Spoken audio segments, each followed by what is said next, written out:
कागज की कश्ती वो बारिश का पानी। जब पहली बारिश होती है तो कुछ इसी तरह की पंक्तियां जगजीत सिंह की वो गजल याद आ जाती है। लेकिन जैसे जैसे मौसम बढ़ता चला जाता है, बारिश के दिन बढ़ते चले जाते हैं और ये बारिश की बूंदें, तेज बारिश जो कहर बनकर बरसती है आसमान से, तो फिर आफत की ही बारिश नजर आने लगती है। कुछ ऐसा ही नजारा इन दिनों शहर में, ना सिर्फ राजधानी बल्कि पूरे प्रदेश में और प्रदेश के बाहर भी, यानी पूरे ही देश में ये जो बारिश है वो आफत बनकर नजर आ रही है। ऐसे ही दृश्य हम देखेंगे। अलग अलग क्षेत्रों से हमारे संवाददाता जुड़ चुके हैं इस वक्त लाइव और आपको खबर देंगे कि कहां क्या बारिश कहर बनकर अब जूझ रहे हैं लोग और किस तरह। सबसे ज्यादा प्रशासन की पोल अगर खुलने का समय होता है तो वो ये मौसम ही होता है। चलिए सबसे पहले तो हम चर्चा करते हैं सीधे राजधानी भोपाल से।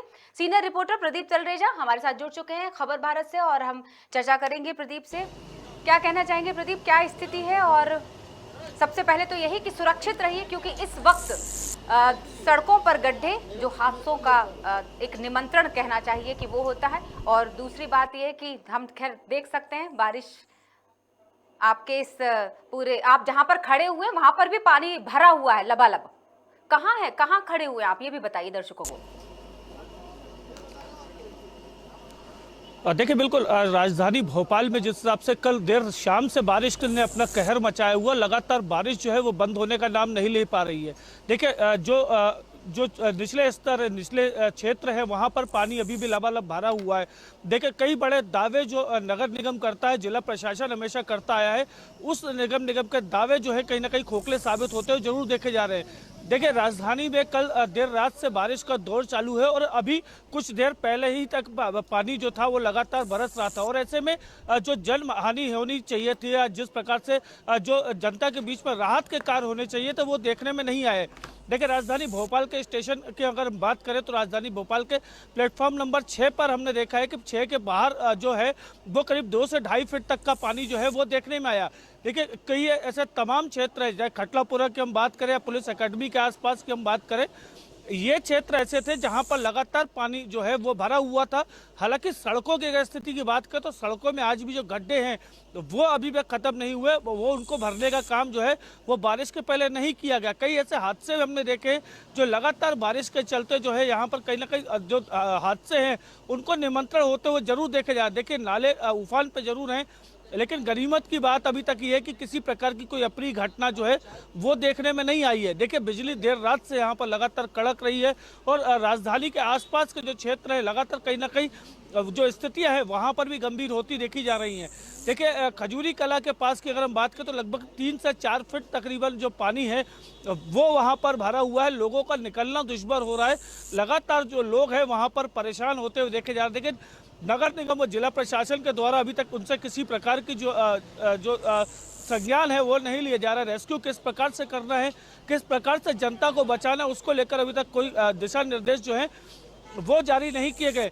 देखिए हालांकि इसके पहले जगह नगर निगम कमिश्नर की अगर हम बात करें तो उन्होंने निश्चित तौर पर यह कहा है कि नगर निगम का पूरा अमला, चाहे सफाई अमला हो, चाहे जोन अध्यक्ष हो, चाहे माफ कीजिएगा चाहे जोन अधिकारी हो, चाहे एएचओ हो, लगातार मुस्तैदी से मुस्तैद है। लेकिन अभी तक अगर नतीजा देखा जाए तो लगभग शून्य के बराबर ही देखने में आ रहा है। बिल्कुल, अब बात करते हैं मौसम वैज्ञानिक की कि क्या वहां से खबर मिल रही है, क्या इस तरह की जो दिन है बारिश के ये लगातार बने रहने वाले हैं या आसमान खुलने की भी बात कही जा रही है? क्योंकि हम बीते दिन की ही बात कर लेते हैं, शाम के 5 से 5:30 बजे तक आसमान बिल्कुल साफ था और जैसे जैसे घड़ी के कांटे आगे बढ़ते गए वैसे वैसे ही 6:30 बजे तक पूरा अंधेरा छा चुका था शहर में और इस तरह की तेज झमाझम बारिश हुई, आकाशीय बिजली गिरने के साथ ही कि लोग जहां थे वहीं थम गए।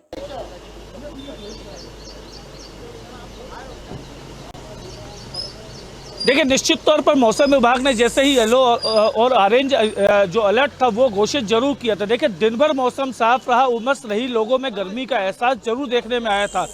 लेकिन देखिए अब जिस प्रकार से लगातार हम ये देख रहे हैं कि अब देर शाम होते ही जो है कहीं ना कहीं बारिश जो है वो एक निकल के आती है। देखिए बारिश कहीं ना कहीं उस आम जनता को एक तरह से राहत तो जरूर देती है गर्मी से, लेकिन दूसरी ओर कहीं ना कहीं ये आफत जो है वो जरूर देखने में आ रही है।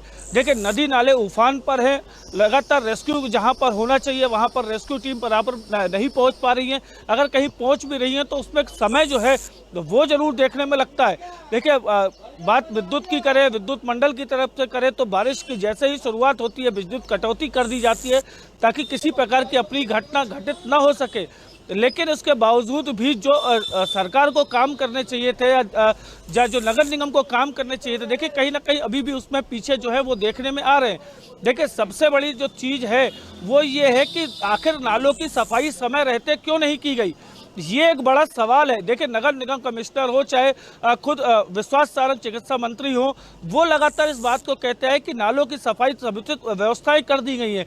लेकिन कल खुद जब विश्वास सारंग ने इस बात को कहा है कि लोग जो है वो अवैध रूप से निर्माण कर रहे हैं, लेकिन नालों के ऊपर जो है वो अपना भवन निर्माण कर रहे हैं, तो कहीं ना कहीं बड़ी गलती जो है वो या बात करें नगर निगम की है या बिल्डिंग परमिशन की। आखिर बिल्डिंग परमिशन दे तो दी जाती है, इसके बावजूद भी उनकी जांच क्यों नहीं की जाती। नालों की साफ सफाई अगर नहीं की जाएगी तो वो उसका गंदा पानी जो है वो जाम होगा, रस्तों में आएगा, रस्तों के साथ साथ कई बड़ी घटनाएं जो हैं वो घटित हो सकती है। लेकिन अभी तक लापरवाही जो है वो जरूर देखने में आ रही है। बिल्कुल, जिस तरह से सड़क हादसों की आप बात कर रहे थे, इसी वक्त ज्यादा सड़क हादसे होते हैं क्योंकि सड़कों पर पानी भर जाता है, गड्ढे नजर नहीं आते। अभी हालिया हम बात करें, आज सुबह की भी तस्वीरें हमने कई बताई जहां पर एक छोटे से गड्ढे, चाहे टू व्हीलर की बात करें यानी 2 पहिया वाहनों की बात करें, 4 पहिया वाहनों की बात करें, यहाँ तक कि यात्री बसों की अगर हम बात करना चाहें या किसी भी हम वाहन की बात करना चाहें, दुर्घटनाओं का शिकार हो रहे हैं। और स्कूल भी निरंतर लग ही रहे हैं, बंद नहीं हो रहे हैं। तो देखा जाए एक बड़ी जो समस्या है, और ये सवाल मैं जरूर रखना चाहूंगी प्रदीप आपसे कि जैसे ही तेज बारिश होने लगती है पता नहीं बिजली को क्या हो जाता है, तो घरों में भरा हुआ पानी और अंधेरे में बैठे हुए लोग, ये दृश्य आम हो जाता है।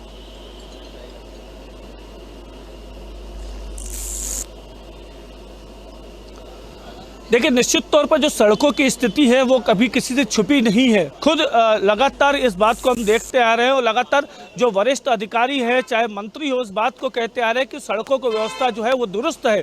लेकिन बारिश आने के साथ ही उन सड़कों की स्थिति हो, चाहे नालों की स्थिति हो या साफ सफाई को लेकर स्थिति हो, वो कहीं ना कहीं निकल के सामने जरूर आती है।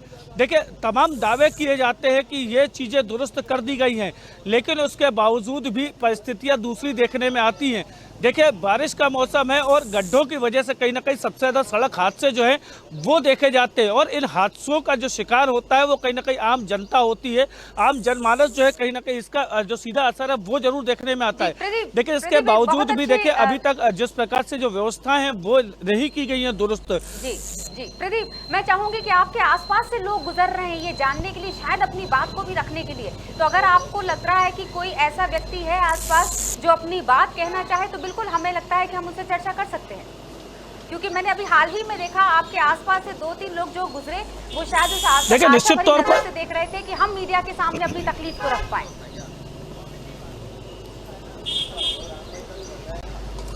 देखिए जिस वक्त हम यहाँ पर खड़े हैं ये हालांकि बहुत निचले बस्तर के आसपास की जो बस्ती है वहाँ पर हम खड़े हैं। कुछ लोग यहाँ पर मौजूद जरूर हैं, हम उनसे भी चर्चा करेंगे, कोशिश करेंगे, क्योंकि कहीं ना कहीं जल भराव की स्थिति जो है उनके आसपास भी देखी जाती है। अभी पहले हम तस्वीरें दिखाएंगे। अभी भी जो रोड पे जो पानी है वो लगातार अभी भी बह रहा है। देख सकते हैं कि जो नालियाँ हैं अभी अगर ये साफ स्थिति में होती तो ये स्थिति देखने में नहीं आती, जिस प्रकार से भी पानी जो है वो रोडों से बहता चला आ रहा है।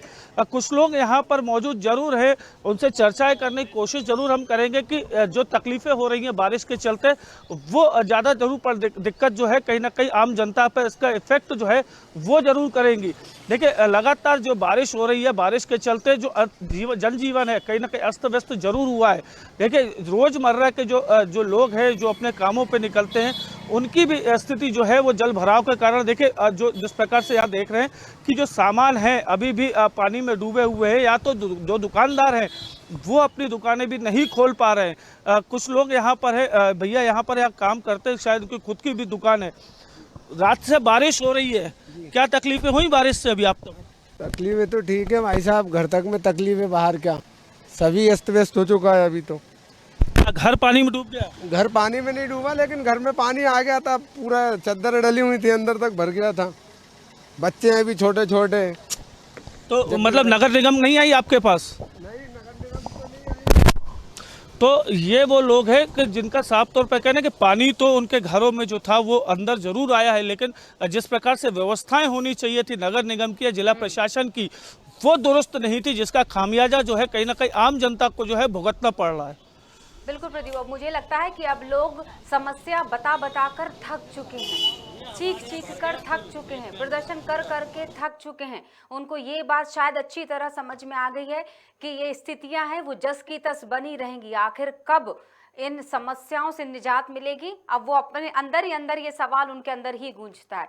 हमने अब देखा वो नज़ारा कि किस तरह से उन्होंने बस अपनी शायद तकलीफ को बयां कर दिया कि घर में पानी है, बच्चे छोटे छोटे हैं। इन दो लाइन जो थी ना उनके शब्दों में, ये समझ में आ गया कि वो किस तकलीफ से गुजर रहे होंगे। एक भीगा हुआ आदमी, रोजगार जिसके लिए बहुत ज़रूरी है, रोज़ गड्ढा खोद कर रोज़ पानी पीने वाले ये लोग किस तरह से मुश्किलों से जूझ रहे होंगे।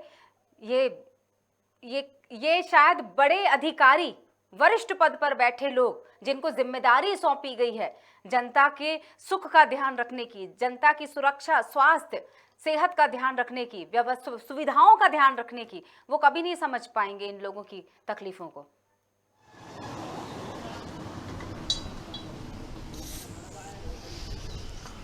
देखिए, निश्चित तौर पर ये जो तकलीफें हैं कहीं ना कहीं हृदय को पीड़ित जरूर करती है। देखिए, कोई भी व्यक्ति हो, चाहे किसी भी परिवार की ये स्थिति हो, हमने कई ऐसे क्षेत्र देखे हैं जहां पर जो पानी के जल भराव के चलते जिनके घर का पूरा सामान तक जो बह गया, लेकिन अभी तक अधिकारियों की नींद नहीं खुल पाना कहीं ना कहीं एक बड़ा सवालिया निशान जो है वो जरूर लगता है। देखिए, नगर निगम हर साल दावे करती है, हर साल पोल जो होती है दावों की खुलती हुई जरूर देखी जाती है, लेकिन उसके बावजूद भी जो अधिकारी हैं या कर्मचारी है उनकी नींद नहीं खुल पाती है। देखिए, सिर्फ ये कॉल देना कि आपदा की हमने प्रबंधन की बैठक ली, बैठक में कई अहम निर्देश दिए गए, लेकिन उन निर्देशों का पालन हुआ या नहीं, ये एक बड़ा सवाल होता है। देखिए, लगातार लोग एक सवाल जरूर करते हैं कि आपदा प्रबंधन की बैठक की जाती है, अधिकारियों को दिशा निर्देश दिए जाते हैं कि तत्काल जो है इन लोगों के इनकी व्यवस्थाएं की जाए, इनकी व्यथाएं सुनी जाए, लेकिन अधिकारी इतने मगरूर है अपने पद को लेकर के कि वो अधिकारी जो हैं वो जनता का फोन भी उठाना पसंद नहीं करते हैं।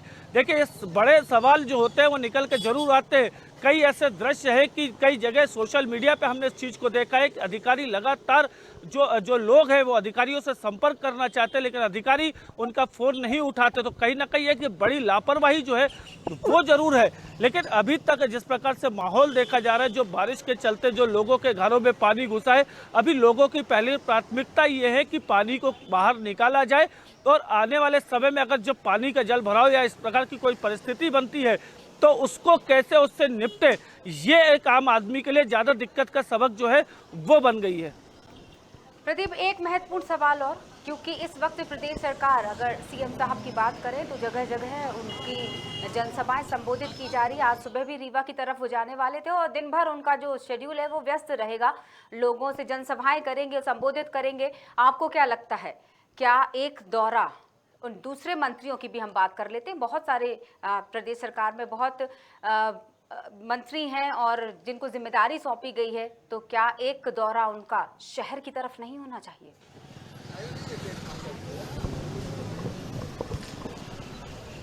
देखिए, भोपाल की अगर हम बात करें तो राजधानी भोपाल के प्रभारी मंत्री हैं भूपेंद्र सिंह और नगरीय प्रशासन के मंत्री भी हैं। देखिए, सबसे बड़ी विडंबना की हम बात अगर करें तो खुद विश्वास सारंग जो कि चिकित्सा शिक्षा मंत्री है वो भी भोपाल से ही आते हैं। कई ऐसे जो लोग हैं, जो बुद्धिजीवी लोग हैं, जो लगातार राजधानी भोपाल में रहते हैं और वो खुद लगातार भोपाल को स्वच्छ और सुंदर बनाने की बात करते हैं। लेकिन देखिए, आज अभी तक की विडंबना ये है कि सिर्फ विश्वास सारंग को अगर हम छोड़ दें तो दूसरे किसी मंत्री ने अभी तक इस बात की खोज लेने की कोशिश नहीं की है कि वाकई की क्या स्थिति है अभी राजधानी की, और किस प्रकार से जल भराव है, किस प्रकार से लोगों को तकलीफें हो रही हैं, आखिर क्या वजह है कि ये जल भराव की स्थिति उत्पन्न हो रही है। पुराने भोपाल की अगर हम बात करें तो पुराना भोपाल में लगातार यही स्थिति जो है लगातार देखने में आती है। देखिए राजधानी में लगभग राजधानी में 7 विधायक हैं और 7 विधायकों के विधानसभा क्षेत्रों में ये स्थितियां हैं, लेकिन अभी तक जो नेता हैं या मंत्री हैं वो अपने बंगलों से बाहर नहीं निकल रहे, आम जनता से नहीं मिल रहे, उनकी क्या तकलीफें हैं, क्या उनका दुख है, उसको लेकर के किसी प्रकार से कभी तक कोई जो चरित्र है वो देखने में नहीं आ रहा है। लेकिन देखिए सबसे बड़ा अहम जो किरदार माना जाता है आम आदमी के लिए और राजधानी के लिए, देखिए भोपाल कॉरपोरेशन जो है जिसको हम बीएमसी कहते हैं, भोपाल नगर निगम के द्वारा अभी तक किसी प्रकार की जो व्यवस्थाएं हैं समुचित व्यवस्थाएं नहीं की गई हैं। देखिए निचले स्तरों में अभी भी पानी का खतरा मंडराया हुआ है, साथ साथ विद्युत कटौती अगर नहीं की जाती है तो वहां दूसरे खतरे जैसे हम करंट लगने की बात करें या दूसरे जो खतरे हैं वो कहीं ना कहीं ज्यादा मंडराते हुए जरूर देखे जाते हैं। देखिए अभी तक की जो परिवेश है, लगातार 2 दिन से हम देख रहे हैं देर रात से बारिश का सिलसिला चालू होता है, देर सवेरे तक ये सिलसिला चालू रहता है, लेकिन उसके बावजूद भी अभी तक जिस प्रकार से नगर निगम या उनका जो आपदा प्रबंधन का अमला है वो मुस्तैदी से काम करता हुआ कहीं ना कहीं नहीं देखा जा रहा है, जिसका खामियाजा जो है वो आम आदमियों को भुगतना पड़ रहा है। या तो आम आदमी पूरी रात जागकर उस पानी को निकालने का प्रयास करता है, या तो जो अधिकारी है उन तक फोन तक लगाने के बावजूद भी अधिकारी उनका फोन नहीं उठा रहे। ये एक बड़ा सवालिया निशान जो है कहीं ना कहीं नगर निगम के ऊपर भी लगाता है।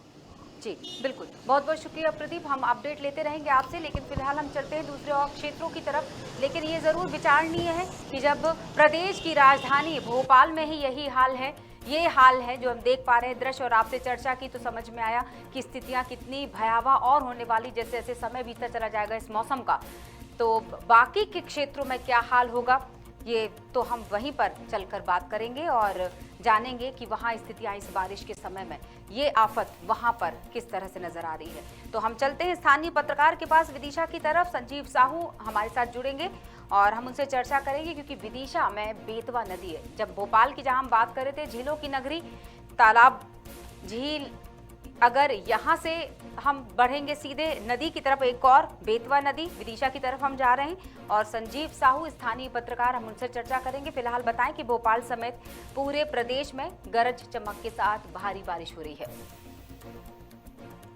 भोपाल में 5 घंटे में 3.25 इंच पानी गिर चुका है, 48 घंटे में 8 इंच बारिश हुई है।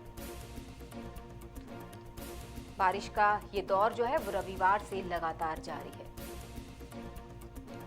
चलिए हमारे साथ संजीव साहू जुड़ चुके हैं विदिशा और हम उनसे चर्चा करेंगे। संजीव हमारे साथ फोन लाइन पर जुड़े हुए हैं स्थानीय पत्रकार।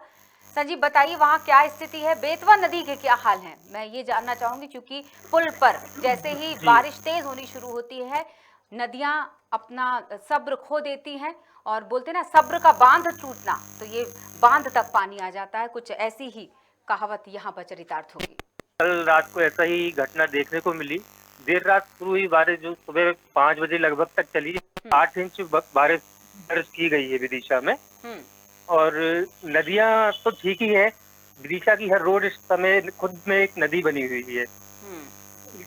कुछ हद तक मकान डूबे हुए हैं और ऐसा नहीं कि सिर्फ निचली बस्तियां ही डूबी हुई हैं, जो पोस्ट कॉलोनियां थी, जो नई कॉलोनियां बनी हुई हैं, उनमें भी पूरी तरीके से पानी भरा हुआ है।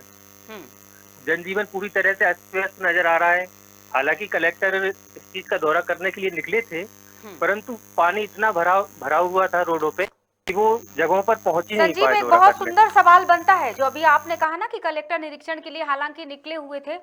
अब इस सवाल को दरअसल कुछ ऐसा पूछा जाना चाहिए मेरी तरफ से कि क्या कलेक्टर ऐसी स्थितियां बनने से पहले निरीक्षण के लिए नहीं निकले थे कि इन जगहों पर पानी भरा जा सकता है तो किस तरह की व्यवस्थाओं को ठीक किया जा सकता है, ताकि निचले, अभी आपने खुद बताया कि निचली बस्तियों में तो पानी भर ही रहा है, पौष इलाकों में भी देखने को मिल रहा है पानी। जी बिल्कुल, जबकि 2-3 दिन पहले ही मौसम विभाग ने रेड अलर्ट जारी करा था कि बारिश की संभावना है, काफी तेज बारिश की।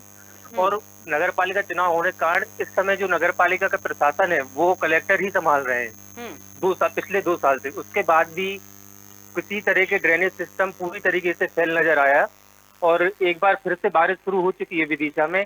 अब आज क्या हालात बनते हैं वो देखना पड़ेंगे। बिल्कुल, एक बहुत ही सामान्य से वाक्य से अगला सवाल रखूंगी मैं। हम सभी ने सुना है, विशेषज्ञ ये सलाह देते हैं कि जब प्यास लगे पानी तभी नहीं पिया जाना चाहिए, शरीर के लिए, स्वास्थ्य के लिए अच्छा होता है लगातार पानी को पीते रहना। तो क्या जब मुसीबत आए तभी इन चीज़ों का निरीक्षण किया जाना चाहिए, तभी व्यवस्था को सुचारू कर सकते हैं जब कोई चारा नहीं बचता।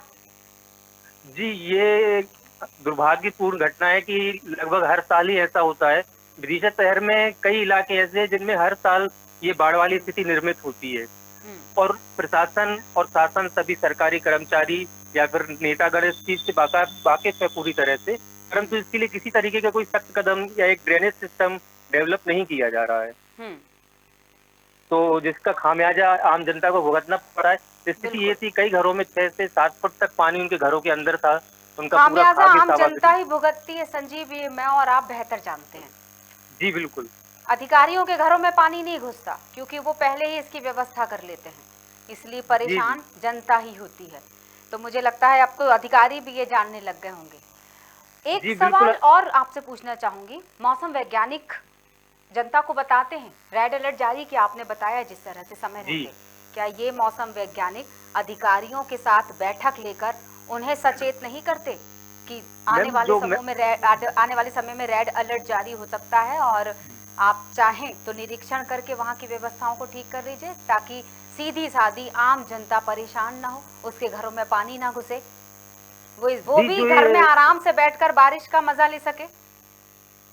जी बिल्कुल, जो कि रेड अलर्ट मौसम विभाग द्वारा जारी किया जाता है, वो सबसे पहले कलेक्ट्रेट कार्यालय में ही पहुंचता है।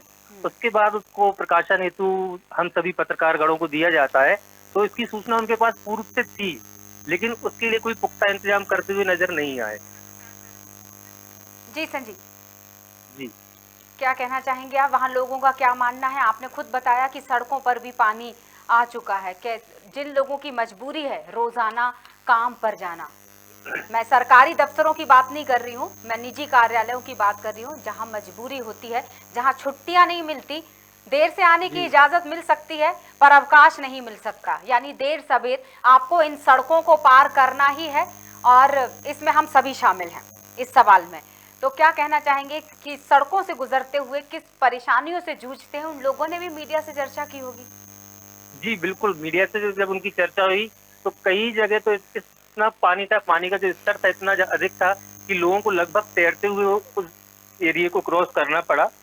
हालांकि कलेक्टर ने आज सभी शासकीय स्कूलों का 1 दिवसीय अवकाश घोषित किया है, जिसके कारण बच्चे तो इस आपदा से बच गए हैं, परंतु जैसा कि आपने बोला कि जो प्राइवेट जॉब में है उन लोगों का तो पहुंचना मजबूरी थी, तो वो सभी अपने स्तर पे उन्होंने कुछ ना कुछ अपना उपाय करके और अपने काम पे पहुंचते हैं। बिल्कुल संजीव, अब उन लोगों का भी हम जिक्र कर लेते हैं जो अप डाउन करते हैं ट्रेन से। ट्रेनों के भी हाल खराब हो जाते हैं क्योंकि पटरियों पर भी पानी, हमने ये दृश्य भी दिखाए हैं और इस पर भी चर्चा की है समय समय पर, और हर मौसम में ये चर्चाएं तो हम करते ही हैं, इन मुद्दों पर तो बात हम करते ही हैं। ट्रेनों की स्थितियों पर भी बात कर लेते हैं। जी, जो सुबह टाइम की ट्रेनें थी जिनसे खास तौर से अप डाउनर जो कि विदिशा से भोपाल या फिर बांसुरा रोज अप डाउन करते हैं, उनको काफी मुश्किलात का सामना करना पड़ा क्योंकि स्टेशन पे भी पूरी तरीके से पानी भरा हुआ था पटरियों पे, तो सभी ट्रेनें आउटर पे रुकी हुई थी जो काफी विलम्ब से आई, जिसके चलते वो अपने ऑफिस या अपने कार्यस्थल काफी विलम्ब से पहुंच पाए। बिल्कुल, इस वक्त लाइव चल रहे हैं हम, अगर कोई दर्शक हमसे जुड़ना चाहें, सवाल रखना चाहें या अपनी बात कहना चाहें तो बिल्कुल स्वागत है उनका 0755, और हम टेलीफोन नंबर आपको थोड़ी देर में बता देंगे, आप सीधे हमसे संपर्क कर पाएंगे। 4288 आप नोट कर लीजिए, 42882228 ये हमारा फोन नंबर है, 0755 भोपाल का कोड है। आप कहीं से भी चर्चा करते हुए खबर भारत वो माध्यम बन सकता है जहां अपनी परेशानियां आप सीधे हमारे साथ साझा कीजिए और सीधे सवाल रखिए, सरकार से सवाल रखिए, जनप्रतिनिधि से सवाल रखिए, क्षेत्र की जिम्मेदारी जिनको दी गई उनसे सवाल रखिए, अपने घर की परेशानी बताइए, बारिश से जूझ रही स्थितियों के बारे में आप बताइए। स्वागत है आपका। 0755 4288 ये हमारा फोन नंबर है, आप नोट कर सकते हैं। संजीव, हम लगातार आपके साथ जुड़े हुए हैं और हम आपसे चर्चा भी करते रहेंगे, लेकिन फिलहाल के ताजा खबर देना चाहूंगा कि कल रात की तरह पानी ने फिर से जोर पकड़ लिया है, अब शायद स्थितियां और गंभीर होने की लग रही है स्थिति, यानी स्थितियां और गंभीर हो सकती हैं। बेतवा नदी अगर अपने जिद पर आ जाए तो मुझे ऐसा लगता है आवागमन सबसे पहले बाधित होता है उस जगहों पर। जी बिल्कुल, क्योंकि जो कल रात को बारिश हुई थी वो पानी पूरी तरीके से निकल नहीं पाया था और अब फिर से काफी तेज बारिश शुरू हो चुकी है। कोई वैकल्पिक व्यवस्था की गई है? जिस ब्रिज की मैं बात कर रही हूँ, क्योंकि वहां जी। पर बेतवा नदी पर जो ब्रिज बना हुआ है उसके अलावा आवागमन का कोई ऐसा साधन जिससे स्थितियां गड़बड़ ना हो और जिनका रोजाना वहां से आना जाना है वो अपना काम बिना रुके उनका चल सके। ये विदिशा वालों का एक सौभाग्य कहा जा सकता है कि आज से 3 महीने पहले एक नए ब्रिज का उद्घाटन हो चुका है, जो डूब क्षेत्र से भी काफी ऊपर है, तो आवागमन तो सुचारू रूप से चल रहा है। जी बिल्कुल। चलिए सर जी, बहुत बहुत शुक्रिया जुड़ने के लिए। और हम जी। आगे भी बढ़ेंगे और कुछ और क्षेत्र हैं जहां पर हमें चर्चा करनी। जल भराव की स्थिति पूरे ही प्रदेश में बनी हुई है, तो हम प्रदेश के अलग अलग क्षेत्रों से जुड़कर हम चर्चा कर रहे हैं और बात जान रहे हैं अपने संवाददाताओं से और स्थानीय पत्रकारों से कि आखिर वहां की स्थितियां क्या हैं, किस तरह से जनजीवन अस्त व्यस्त हो चुका है। बता दें कि प्रदेश में लगातार मूसलाधार बारिश हो रही है। जगह जगह राजधानी की सड़कों और निचली बस्तियों में पानी भर गया है। रेलवे स्टेशन प्लेटफॉर्म नंबर 6 की बात करें तो उसके सामने पानी भरने से पेट्रोल पंप बंद करना पड़ा।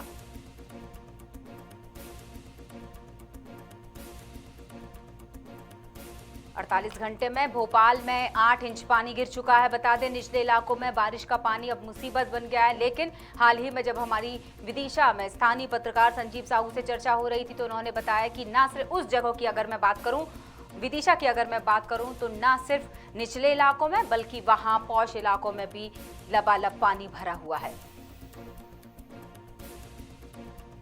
घर से निकलकर दूर जाना तो शायद बहुत बड़ी बात हो गई। बहुत नजदीक की अगर हम बात करें कि सिर्फ घर के दरवाजे खोलकर अपनी चौखट को लांघना भी मुश्किल हो गया। हम तस्वीरों में देख सकते हैं किस तरह की स्थितियां बनी हुई। चलिए हम बैरागढ़ की तरफ बढ़ेंगे। भोपाल के अंतर्गत आने वाला बैरागढ़, जहां अजय चौकसे, इनसे हम चर्चा करने वाले हैं। अजय हमारे साथ फोन लाइन पर जुड़ चुके हैं। अजय, क्या कहना चाहेंगे, कैसी स्थितियां हैं बैरागढ़ की? क्योंकि बैरागढ़ में हुई उस घटना को हम नजरअंदाज नहीं कर सकते जहां एक नाले की वजह से स्थितियां भयावह हो गई थी और जनहानि भी हुई थी। जी बिल्कुल, हम बता दें चूंकि 2 दिन की मूसलाधार बारिश है और जो आपने बात कही, जो पहली बारिश आई थी, जो पहला मानसून आया था, उसमें एक नाले की दीवार ढह गई थी, जिसके कारण 2 मजदूरों का रेस्क्यू कर उनको उनकी लाशों को बाहर निकाला था। काफी घंटे जो है जिला प्रशासन को इसमें मशक्कत करनी पड़ी थी। वहीं अगर हम बात कहें तो लगातार 2 दिन से मूसलाधार बारिश बैरागढ़ में हो रही है और कहीं ना कहीं अगर हम बात कहें तो इसमें नगर निगम स्वच्छता की एक पोल खुल रही है, चूंकि नाले नालियों पर एक बड़ा अतिक्रमण करना दुकानदारों द्वारा और नाले नालियों की प्राय रूप से सफाई ना होना एक बड़ा कारण बन रहा है, क्योंकि नाले नालियां ओवरफ्लो हो रही हैं जल भराव के कारण। और वो जो जल भराव है वो पूरा लोगों के घरों में घुस रहा है, क्योंकि छोटे छोटे नाले नालियों के बीच में ही जो है बैरागढ़ शहर बसा हुआ है। बड़े बड़े कुछ नाले हैं जो अतिक्रमण की चपेट में है, लेकिन निगम और जिला प्रशासन का इस ओर ध्यान नहीं है, जहाँ पे सफाई करना बहुत मुश्किल होता है। तो कहीं ना कहीं अगर हम बात करें तो तेज बारिश के कारण जो है सभी नाले नाली भरा गए हैं और जो नाले से शहर को जो बाहर जाने का रास्ता है वो कहीं ना कहीं दफन होता नजर आ रहा है, क्योंकि तेज बारिश के कारण नाले नालियों का पानी जो है रिसाव से बड़े तालाब पे मिलता है, लेकिन कहीं ना कहीं अगर हम बात करें तो ये पानी तालाब तक नहीं पहुंच पा रहा है। इसके कारण जो है जो पानी ओवरफ्लो हो जाता है और पूरे घरों में घुस जाता है, जिसके रहवासियों को बदबू, गंदा पानी और गंदगी का सामना करना पड़ता है, जिसके कारण जनजीवन अस्त व्यस्त हो गया। और वहीं अगर हम एक बात कहें, हवाई यात्रा पे भी इसका बड़ा प्रभाव पड़ा है। अगर अभी हम बात कहें तो हवाई यात्रा भी जो है बिल्कुल थम सी गई है, क्योंकि कुछ जो है फ्लाइटों को डाइवर्ट किया गया है, वहीं कुछ फ्लाइटों को कैंसिल कर दिया गया है। राजधानी में तेज बारिश ने बिल्कुल हवाई सफर रोक दिया है और इसके कारण यात्रियों को भी परेशानी हो रही है। बिल्कुल अजय, जिस तरह से आपने अभी बात कही कि हवाई यात्राओं पर भी असर पड़ चुका है, यानी जमीन से लेकर आसमान तक ये बारिश जो है वो कहर बनकर ढा रहा है।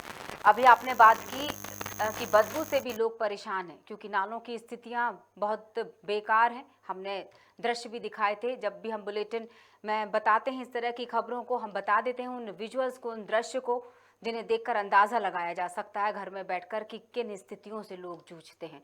अजय, बैरागढ़ की हम बात करना चाहेंगे कि वो शायद ऊंचाई वाला क्षेत्र माना जाता है, थोड़ा सा ऊंचाई पर है, निचले स्तर से थोड़ा ऊपर है, हम ये कह सकते हैं। तो क्या वहाँ की भी स्थितियाँ इतनी ही गड़बड़ है जितनी भोपाल की पुरानी बस्तियों की हम बात करें, उस पुराने शहर की बात करें, पुराने भोपाल की बात करें? जी बिल्कुल, अगर हम बात कहें बैरागढ़ की तो सबसे पॉश कॉलोनी कहे जाने वाली सैनिक कॉलोनी का भी यही हाल है। आपने जो बात कही है कि बैरागढ़ ऊंचाई पर है, बिल्कुल सही बात है आपकी, क्योंकि मध्य प्रदेश एक मध्य में आता है और कहीं अगर हम बात कहें तो मध्य स्तर जो है बहुत ऊंचा है, तो कहीं बैरागढ़ भी ऊंचा शहर है यहाँ पर। लेकिन ऊंचा शहर होने के साथ साथ जो नगर निगम है उसको ध्यान देना चाहिए।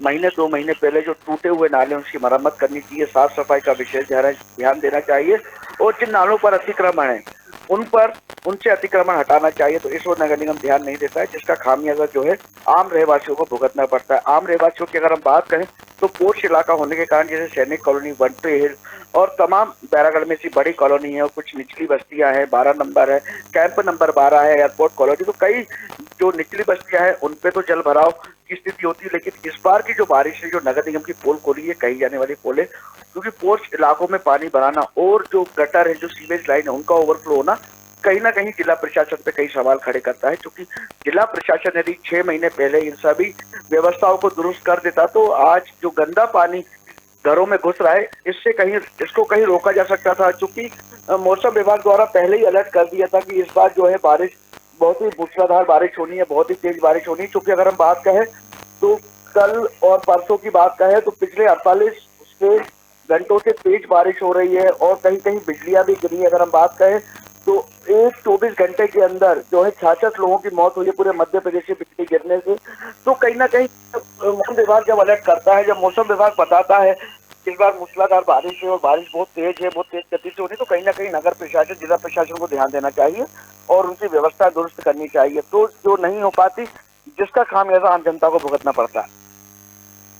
जी मैं आपको अजय पूछना चाहूंगी, आपने चूंकि बात की थी टूटे हुए नालों की मरम्मत की बात की थी, आपने अतिक्रमण की स्थितियों पर बात की थी। मैं आपसे एक विशेष रूप से ये पूछना चाहूंगी कि ऐसे कौन से क्षेत्र है जहां ध्यान दिया जाना ज्यादा जरूरी है, जहां अतिक्रमण की स्थिति अभी बनी हुई है? जी बिल्कुल, अगर हम बात करें तो बैरागढ़ का जो सिविल अस्पताल है, सिविल अस्पताल के बाजू से एक बड़ा नाला जाता है जो कि पूरे शहर का जो छोटी छोटी नालियां हैं उससे जोड़ा जाता है। उसके ऊपर एक दुकान जो है अतिक्रमण के रूप में बनाई गई है। बस स्टैंड पे अगर हम बात करें तो बस स्टैंड पे एक निजी समाज की धर्मशाला बनाई गई है जो बड़े नाले के ऊपर है, जो साफ तौर पर जिला प्रशासन को दिखती है, आम नागरिकों को दिखती है, सभी को।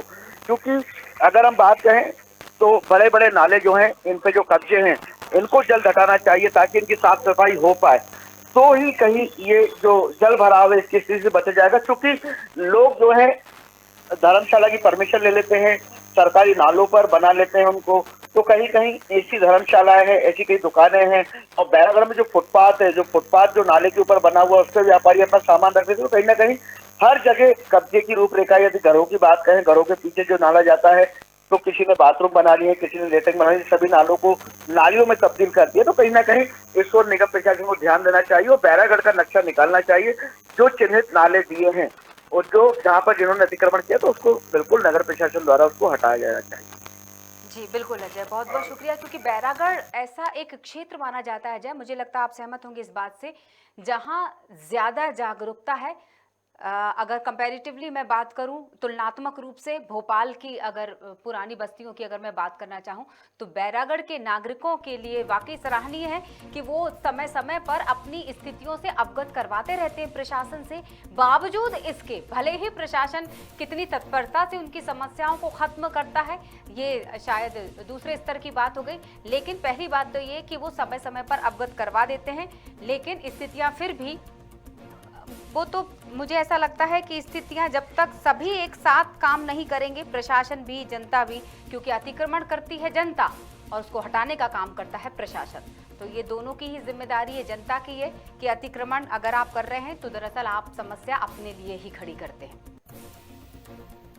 अजय को हम शुक्रिया करना चाहेंगे। बैरागढ़ से हमारे संवाददाता जुड़े हुए थे अजय चौक से, और इसी के साथ हम आगे भी अलग अलग संवाददाताओं से, अलग अलग क्षेत्र से जुड़े हुए संवाददाताओं से चर्चा करेंगे। खबर भारत के संवाददाता जिस तरह से रोजाना का काम, हमारे दर्शक अगर इस कार्यक्रम को देख रहे हैं लाइव, ये आप देख सकते हैं कि किस तरह की स्थितियां बनी हुई हैं।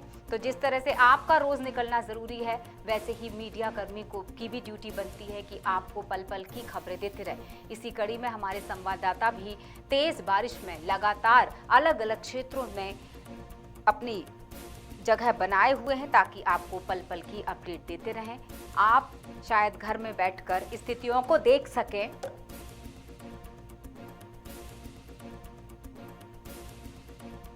इंदौर से ब्यूरो हेड हमारे साथ जुड़ चुके हैं जहीन गौरी खान, हम उनसे चर्चा करेंगे। अब जहीन, आप तक मेरी आवाज पहुंच रही है? सुन पा रहा हूँ, बताइए। बिल्कुल जहीन, क्या स्थिति है वहां इंदौर की? हम बात कर रहे हैं इंदौर बड़ा शहर, और स्वच्छता की बात करें, स्वच्छता में नंबर आने वाला शहर, तो इसका मतलब कि वहां मुसीबतें कम होंगी बारिश को, क्योंकि बारिश के मद्देनजर अलग अलग क्षेत्रों में जो पानी भरा हुआ है। भोपाल के दृश्य की अभी हम बात कर रहे थे, बैरागढ़ से होते हुए इंदौर की तरफ आ चुके हैं, विदिशा से होते हुए। तो आपको क्या लगता है, इंदौर में स्थितियां नियंत्रण में है? नहीं, फिलहाल इंदौर में अभी जो मौसम ने जो रुख बदली है उसको देखते हुए जो बारिश है, हल्की धीमी बारिश हो रही है। लेकिन आपको बता दूं, जो 4 दिन पहले जो बारिश हुई थी उसको लेकर जो है लगभग 4 घंटे पानी गिरा। 4 घंटे में जो इंदौर तरबतर हो गया था, और इंदौर के कई इलाके जो निचली बस्तियां हैं, जहाँ पर जैसे नाले से लगे हुए कुछ मकान है, वहाँ पर जो है पानी भरा गया था। और फिर बाद में जो है वहाँ से जो है धीरे धीरे कुछ ऐसी स्थिति नहीं हुई। लेकिन बड़ी बात यह है कि वहां से जो है कंट्रोल कर लिया गया था। फिलहाल अभी इंदौर की जो स्थिति है वो सामान्य है। मौसम की जो बूंदाबांदी की जो बारिश है वो हो रही है, वो कहीं कोई जल जमाव अभी तक की जो सूचना नहीं आई है 2 दिनों से। जी बिल्कुल जहीन, क्या स्थिति है वहां पर? लोगों का क्या सोचना है, लोगों का क्या कहना? आपकी आवाज थोड़ी कम आ पाई थी मुझ तक। जी, इंदौर के लोगों का यह कहना है कि जिस तरीके से बारिश मौसम ने करवट बदली है, तो थोड़ी सी ठंडक की जो राहत है उनको नजर आ रही है, ठंडक की राहत उनको मिल रही है। लेकिन जो किसी निचली बस्तियों में जो पानी जमा हुआ था 4 दिन पहले जो वर्षा हुई थी, उसके कारण लोगों को कष्ट हुआ। उन्होंने निकलकर सामने भी आए, और कई पार्षद वगैरह जो है अपने अपने क्षेत्र में, जैसे बात की जाए तो अनवर दस्तक जो है अपने क्षेत्र में जो उम्मीदवार खड़े हुए वहां गए थे। कई जगह जो है संजय शुक्ला भी गए, उन्होंने भी जहाँ निचली बस्तियों में जो पानी भराया था, जल जमा हुआ था, वहां पर जायजा लिया था। लेकिन बड़ी बात यह है कि जो नाले से लगी हुई बस्तियां है वहां पर इंदौर में तकलीफ है। फिलहाल इंदौर में कहीं ऐसा कोई जल जमाव होने जैसी स्थिति नहीं है। बिल्कुल, जायजा लेने के बाद क्या पाया जाता है कि ऐसी स्थितियां नहीं बनी हुई हैं, या ऐसी स्थितियां भविष्य में नहीं बन सकती हैं, या ऐसी स्थितियों के बनने के कोई आसार नहीं? ये तीनों अलग अलग वाक्य हैं, अलग अलग चीजों को बयां करते हैं, क्या कहेंगे? नहीं, निश्चित तौर पर स्थितियां बन सकती है। अगर बारिश तेज होती है तो स्थितियां जो है कहीं भी हो, भोपाल की बात की जाए, कहीं की बात की जाए, तो इंदौर में भी जो है जल जमाव हो सकता है। बात की जाए जैसे BRTS है हमारे यहाँ इंदौर का, तो उस पर जो है अगर थोड़ी सी भी बारिश हो जाती है 2-3 घंटे, तो वहाँ पर जल जमाव हो जाता है। लेकिन फिर बाद में जो है धीरे धीरे पानी का रिसाव होता है, वो जो है नाले के थ्रू अपने जैसे पाइपलाइन के थ्रू जो है वो निकल कर नाली चले जाता है। लेकिन इसके लिए जो नगर निगम का आला अधिकारी है, उन्होंने भी जो है काफी उसके लिए प्रयास किए हैं कि इस तरीके का जो वाटर रिसाइकलिंग का जो है काम किया जा सके, और वाटर को जो है ड्रेनेज से मिला दिया जाए, जिससे कि जो है नालों के थ्रू वो नदी नालों में पहुंच जाए। इसका भी काम हुआ है। फिलहाल इंदौर में जो है स्थिति सामान्य है अभी। लेकिन स्थिति अगर बारिश ज्यादा होती तो स्थिति ऐसा नहीं हो सकता कि उत्पन्न ना हो, स्थिति उत्पन्न हो सकती है। मतलब जो बात मैं बहुत देर से कहती चली आ रही हूँ, जो हमारे अभी तक संवाददाता जुड़े उन लोगों से मैंने एक सवाल रखा कि क्या स्थितियों का जायजा पहले नहीं लेना चाहिए? जब स्थितियां इतनी गंभीर हो जाती हैं, बिगड़ जाता है, जब हाथ से निकल जाता है मामला, तब केवल निरीक्षण करने से फायदा नहीं है।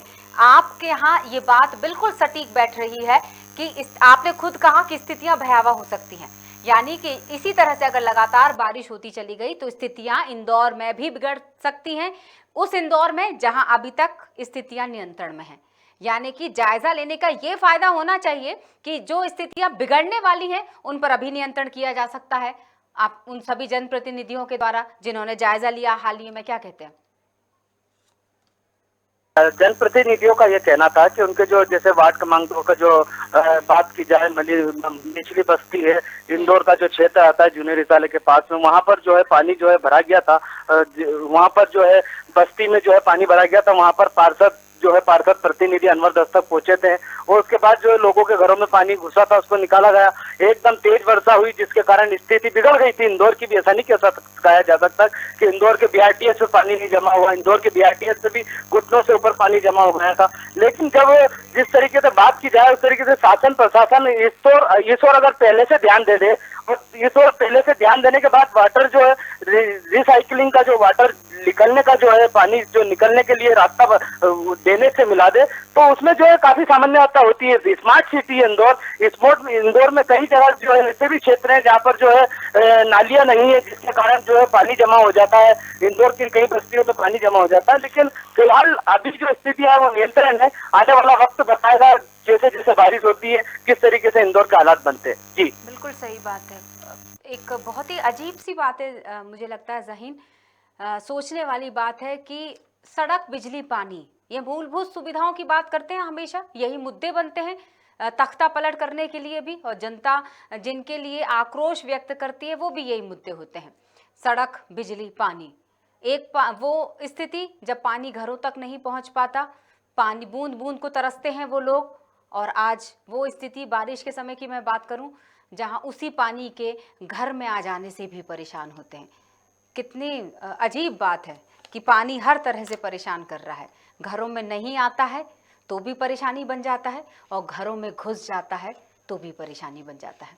ज़हीन, क्या कहना है वहाँ? अगर हम आपात जो प्रबंधन की हम बात करें, हमने हाल ही में बात की थी जब भोपाल में, तो हमारे सीनियर रिपोर्टर प्रदीप ने बताया कि आपात प्रबंधन की बैठक तो हुई, लेकिन उस बैठक में दरअसल क्या होता है, क्यों नहीं इन स्थितियों पर काबू पाया जाता, हर बार यही नज़ारे क्यों देखने को मिलते हैं बारिश के दिनों में, तो शायद जवाब ही नहीं था, अधिकारियों के पास जवाब नहीं था। आप क्या कहना चाहेंगे, वहाँ पर होने वाली इस बैठक में क्या हल निकलता है?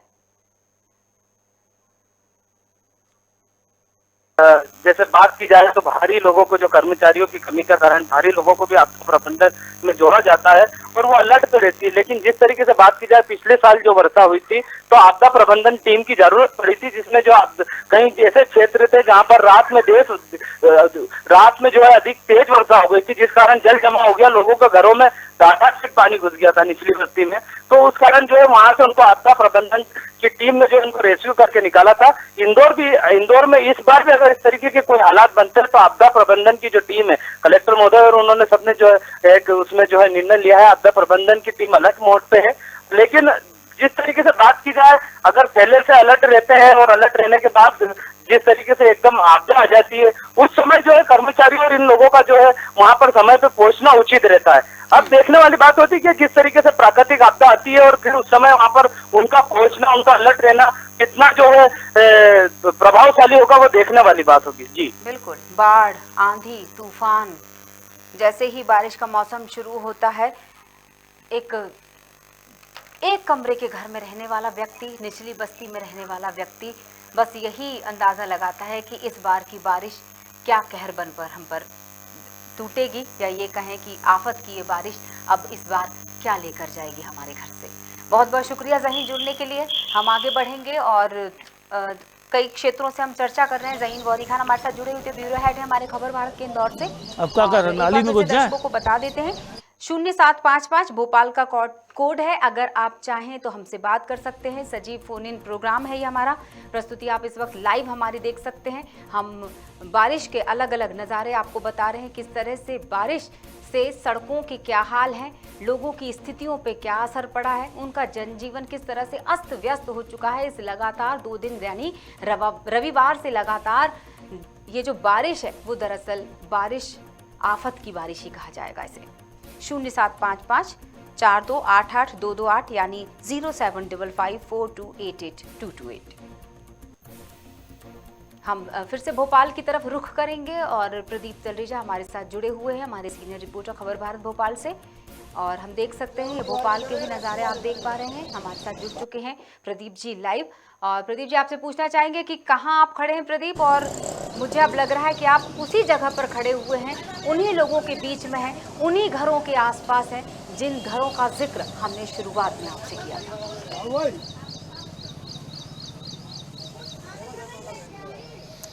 देखिए इस वक्त हम खड़े हैं वार्ड नंबर 43 में और ये जो एरिया आता है वो राजधानी भोपाल के हॉट प्लेसों में से एक के क्षेत्र में आता है। देखिए हम आपको पहले उस घर ले चलेंगे जहाँ पर ये पानी जो है वो भरा हुआ था। देखिए ये वो निचली बस्ती के घर है जहाँ पर पानी के जो था जल भरा हुआ था। सवेरे से ही जो है वो लोग परेशान थे। देखिए हम आपको उस घर की तस्वीरें दिखाते हैं सीधे तौर पर। देखिए लाइट का भी बार बार जो जिस प्रकार से अभी भी फ्लक्चुएशन यहाँ पर देखने में आ रहा है। देखिए ये वो घर है जहाँ पर सवेरे से ही जो जल भराव की स्थिति थी वो बनी हुई थी। देखिए ये घर हम आपको दिखा रहे हैं कि यहाँ पर जो परिवार है वो यहाँ पर रहता था। अभी भी ये पानी जो है वो यहाँ पर भरा हुआ है। किचन के अंदर तक पूरा पानी था। तकरीबन 1 से 1.5 फीट तक इस घर के अंदर जो था वो पानी देखने में आया था। देखिए लगातार जो उसकी वजह से यहाँ पर पानी में भी दिक्कतें यहाँ पर जो हैं वो जो यहाँ के रहने वाले लोग हैं उनको यहाँ पर आई है। देखिए लोग यहाँ पर काफ़ी बस्ती जहाँ पर हम खड़े हैं ये थोड़ा सा बैक क्षेत्र में जरूर आती है। देखिए पीछे नाला बना हुआ है इस बस्ती के पीछे।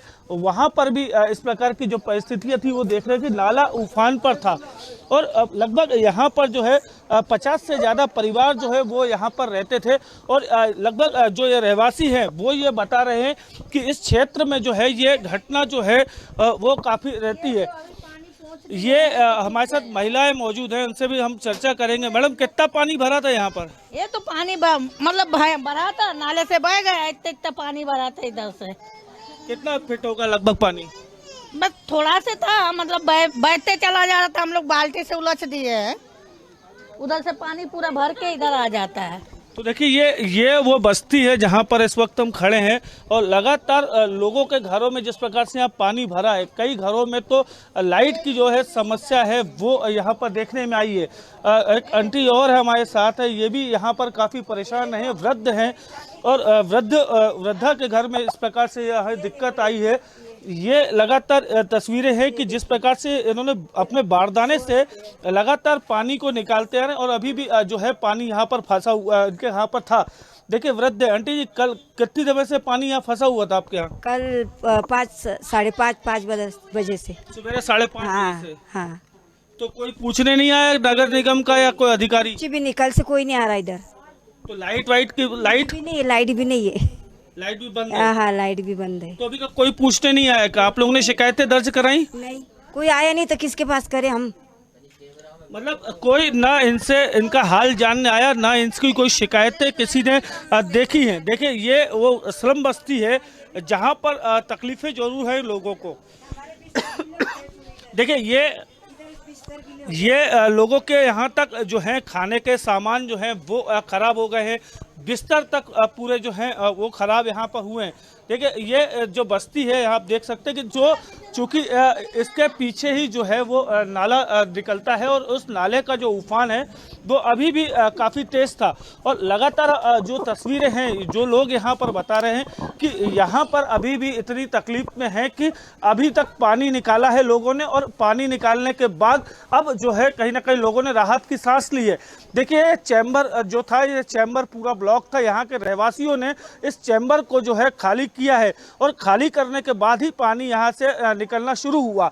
देखिए हम आपको वो और भी तस्वीरें दिखाते हैं। पहले हम आपको दिखाते हैं वो नाला जहाँ से ये पूरा पानी जो है वो यहाँ पर बहता हुआ आया। देखिए नाला अभी भी उफान पर है और लगातार जिस प्रकार की हम कोशिशें कर रहे हैं कि जनता के बीच में जाएं और जनता को जो पानी की वजह से जो तकलीफें हुई हैं वो हम दिखाएं। देखिए ये नाला है और ये पूरे नाले का पानी भी अभी भी इतना बहाव इतना तेज है और लगातार जिस कारण से आप ये देख सकते हैं कि जिस प्रकार का बहाव है इस पानी का वो इस लोगों के घरों में घुसा और तकरीबन यहाँ रहने वाले 50 से ज़्यादा परिवारों को जो है दिक्कतों का सामना करना पड़ा। देखिए लगातार बारिश हो रही है, देर रात से कुछ ही समय हुआ है बारिश को बंद हुए और कहीं ना कहीं जनता ने जो है यहाँ के जो रहवासी हैं उन्होंने कुछ राहत की सांस जरूर ली है, लेकिन तकलीफ़ें अभी भी इसलिए बरकरार हैं क्योंकि देखिए बारिश बंद होने के बावजूद भी जिस प्रकार से लोगों की तकलीफ़ें हैं, या बिजली नहीं मिल पा रही है या लोगों के घरों में जब पानी घुसा तो उस पानी को कैसे लोगों ने बाहर निकाला है, किस प्रकार से मशक्क़त करी है, लेकिन नगर निगम की टीम जो है वो यहाँ तक नहीं पहुँची है। देखिए लोगों ने जो है लगातार बात करने की कोशिश की है। देखिए अभी भी उन लोगों के घरों में हैं जहां पर उनका रखा हुआ घर का सामान जो है वो खराब हो गया। देखिए ये लोगों के घरों का जो सामान है जो खराब हो गया था, लेकिन अभी तक जिला प्रशासन के द्वारा, नगर निगम के द्वारा यहाँ पर इनसे किसी प्रकार की जानकारी नहीं ली गई है। जी बिल्कुल प्रदीप।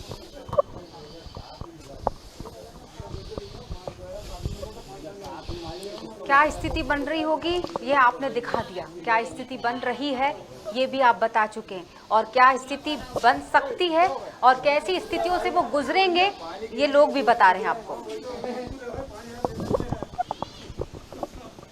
जी प्रदीप, मतलब देखिए अब लोग और भी हमारे साथ मौजूद हैं जिन्होंने पूरी मेहनत करी है और जिन्होंने इस चैम्बर को खोला है।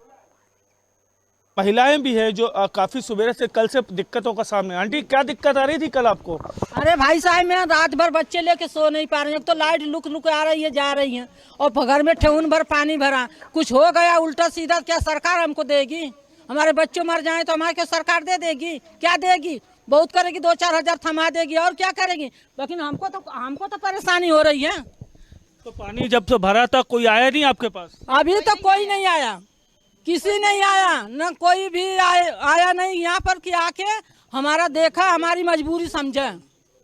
क्योंकि रात भर यहाँ पानी बरसता रहा, सब कुछ होता रहा, तो लेकिन इसके बावजूद भी जो लोग हैं वो आपके पास कोई यहाँ पर नहीं पहुँचा? नहीं आया, कोई भी नहीं आया। हमारे घर में एक ठेहुन भी पानी लगा है। हम छोटा, हमारा बच्चा 2 साल के है, बच्चे उल्टा कुछ हो गया, सांप घुस गया, कुछ हो गया, गिर गया घर दुआर, तो हम क्या करेंगे? हमको बच्चे नहीं मिले। और भी यहाँ पर लोग हैं, आप लोगों ने यहाँ पानी निकालने के लिए काफी मेहनत की थी। बहुत मेहनत करी भाई, पानी इतना भर गया था कि है ना, नाला पूरा पीछे आपने देखा, नाला पूरा भर चुका था वहाँ तक। और मैंने यहाँ पर देखा चैम्बर तक मैंने पूरा खुलवाया, मोहल्ले से बुलवा के, वो घरों में पूरा पानी जा चुका था, और पूरा आटा दाल चावल जितना भी थोड़ा बहुत था वो भी पूरा खत्म हो चुका है। ये समझ लो कि कपड़े तक पूरे गीले हो चुके। तो नगर निगम के द्वारा या कोई आप लोगों ने शिकायतें दर्ज कराई? नहीं, नगर निगम वालों से मैंने 3 बार बोल चुका हूँ, पर यहाँ पे कोई आता ही नहीं है। के लगे जितनी 3-4 बार मैंने शिकायत करी है, पर कोई नहीं आता यहाँ पर। तो क्या जवाब क्या देते हैं? जवाब ये नहीं देते कि आ जाएगी, पर कोई नहीं आता है। तो मतलब ये लोगों का कहना है कि लगातार नगर निगम से बोलने के बावजूद भी नगर निगम की टीम यहाँ पर नहीं पहुँचती है। अगर कोई बड़ा हादसा होता है तो उसका आखिर जिम्मेदार कौन होगा, ये इस बात से जरूर जाना जा सकता है। आप बहुत सही जगह खड़े हुए हैं। यही वो लोग हैं जो जिन मुद्दों को लेकर लड़ाई चल रही है। मुझे ऐसा लग रहा है चुनाव के समय में यही मुद्दे जो लड़ाई का एक विषय बने थे, प्रदर्शन धरना का विषय बने थे, आक्रोश और बहिष्कार का विषय बने थे। पूछिए इन लोगों से, इन्होंने वोट किया है इस बार?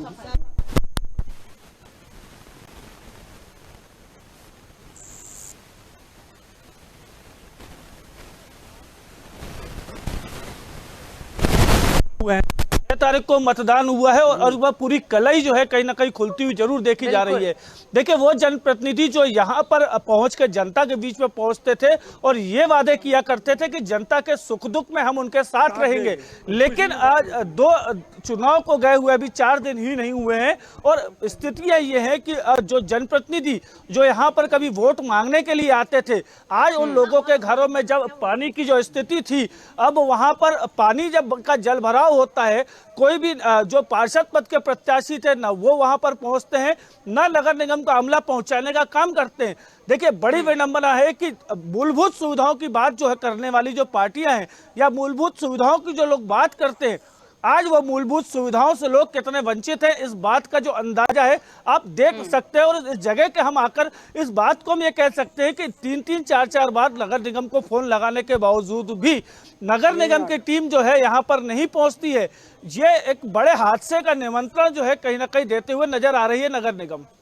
बिल्कुल, क्या एक छोटे से क्षेत्र की हम बात करें, अलग अलग जगह की व्यवस्थाएं अलग अलग विभाग संभालता है, क्या इस व्यवस्थाओं को संभालने की जिम्मेदारी जिस विभाग को दी गई है, क्या वो विभाग अपनी जिम्मेदारियों को ठीक तरह से निभा नहीं पा रहा? एक सवाल, क्या ये जानने की अब कोशिश की इस पल जहां पर मीडिया पहुंच चुका है, खबर भारत की टीम पहुंच चुकी है, आप वहां लगातार बने हुए हैं, लोगों से संपर्क कर रहे हैं, क्या यही संपर्क, यही हम लोगों से मिलने की बात करते हैं, लगातार अधिकारी बात करते हैं, जनप्रतिनिधि लोगों से मिलने जाते हैं, आपने जैसा कि बोला कि वोट मांगने के लिए इन्हीं गलियों से पार होते हैं वो लोग, लेकिन अभी इन्हीं गलियों तक नहीं चढ़ पा रहे, ये जानने के लिए कि 2 दिन से हो रही तेज बारिश में क्या खा रहे होंगे आप, कैसे सो रहे होंगे आप, कैसे जी रहे होंगे आप।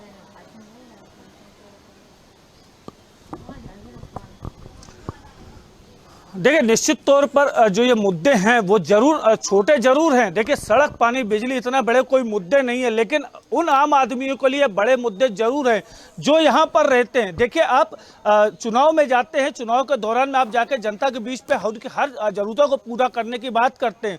आपदा प्रबंधन का जो है वो निर्माण कर दिया जाता है। अधिकारियों की जो पुष्टियां हैं वो वहां पर की जाती हैं कि कौन से अधिकारी के पास कौन कौन सी चीजें रहेंगी और किस किस प्रकार से वो काम जनता के बीच में जाकर करेंगे। लेकिन देखिए, ये हालात जो हम आज आपको दिखा रहे थे कि यहाँ पर जो ये जगह थी जहाँ पर पानी जो तकरीबन 2 से 2.5-3 फीट जो यहाँ पर पानी भरा हुआ था वो इन गलियों में था और इन मकानों के अंदर था। लेकिन उसके बावजूद भी न अभी तक निगम प्रशासन के द्वारा, न नगर निगम की किसी भी टीम के द्वारा, न AHO, न ZO, किसी भी अमले के द्वारा यहाँ पर उनकी जो जांच है वो नहीं की गई है कि यहाँ आखिर नुकसान का आकलन क्या है और कितना नुकसान यहाँ पर हुआ है। देखिए, ये स्लम एरिया हैं जहाँ पर पानी जो है लगातार नीचे घुसता है और ये एक साल की बात नहीं, हर साल का हमने ये हर्ष देखा है। लेकिन इतनी बड़ी बातें होने के बावजूद भी निगम प्रशासन की नींद यहाँ पर खुलती हुई नहीं देखी जा रही है। देखिए, सबसे बड़ी विडंबना है जहाँ राजधानी भोपाल को एक और जब सबसे मजबूत और सबसे स्वच्छ करने की बात जो देखी जाती है, लेकिन स्वच्छता जो है वो देखने में नहीं आ रही है। देखिए, सफाई की क्या पोल है वो आज देखने में आ गई। देखिए, 2 दिन की इस बारिश में कहीं ना कहीं जनता के सामने वो चीजें दिखा दी कि ये स्वच्छता का नंबर 2 का जो तमगा है, जो स्वच्छता की हम बात लगातार करते हैं कि राजधानी भोपाल सबसे स्वच्छ और सबसे सुंदर बनाने की जो बात करते हैं, वो आज 2 दिन से हो रही बारिश ने पूरी कलाई खोल के रख दी है कि आखिर वाकई हमारा राजधानी भोपाल कितना स्वच्छ है। बिल्कुल, शहर की सुंदरता सिर्फ VIP रोड की तरफ जाने से दिखाई नहीं देगी। शहर की सुंदरता का अगर आकलन करना है और वाकई शहर को सुंदर बनाना है तो जिन गलियों में इस वक्त आप खड़े हुए हैं उन गलियों की सुंदरता को बढ़ाना पड़ेगा, क्योंकि शहर सिर्फ बड़े शहरों या पॉश इलाकों से ही नजर नहीं आता, शहर गली चौबारों से भी नजर आता है।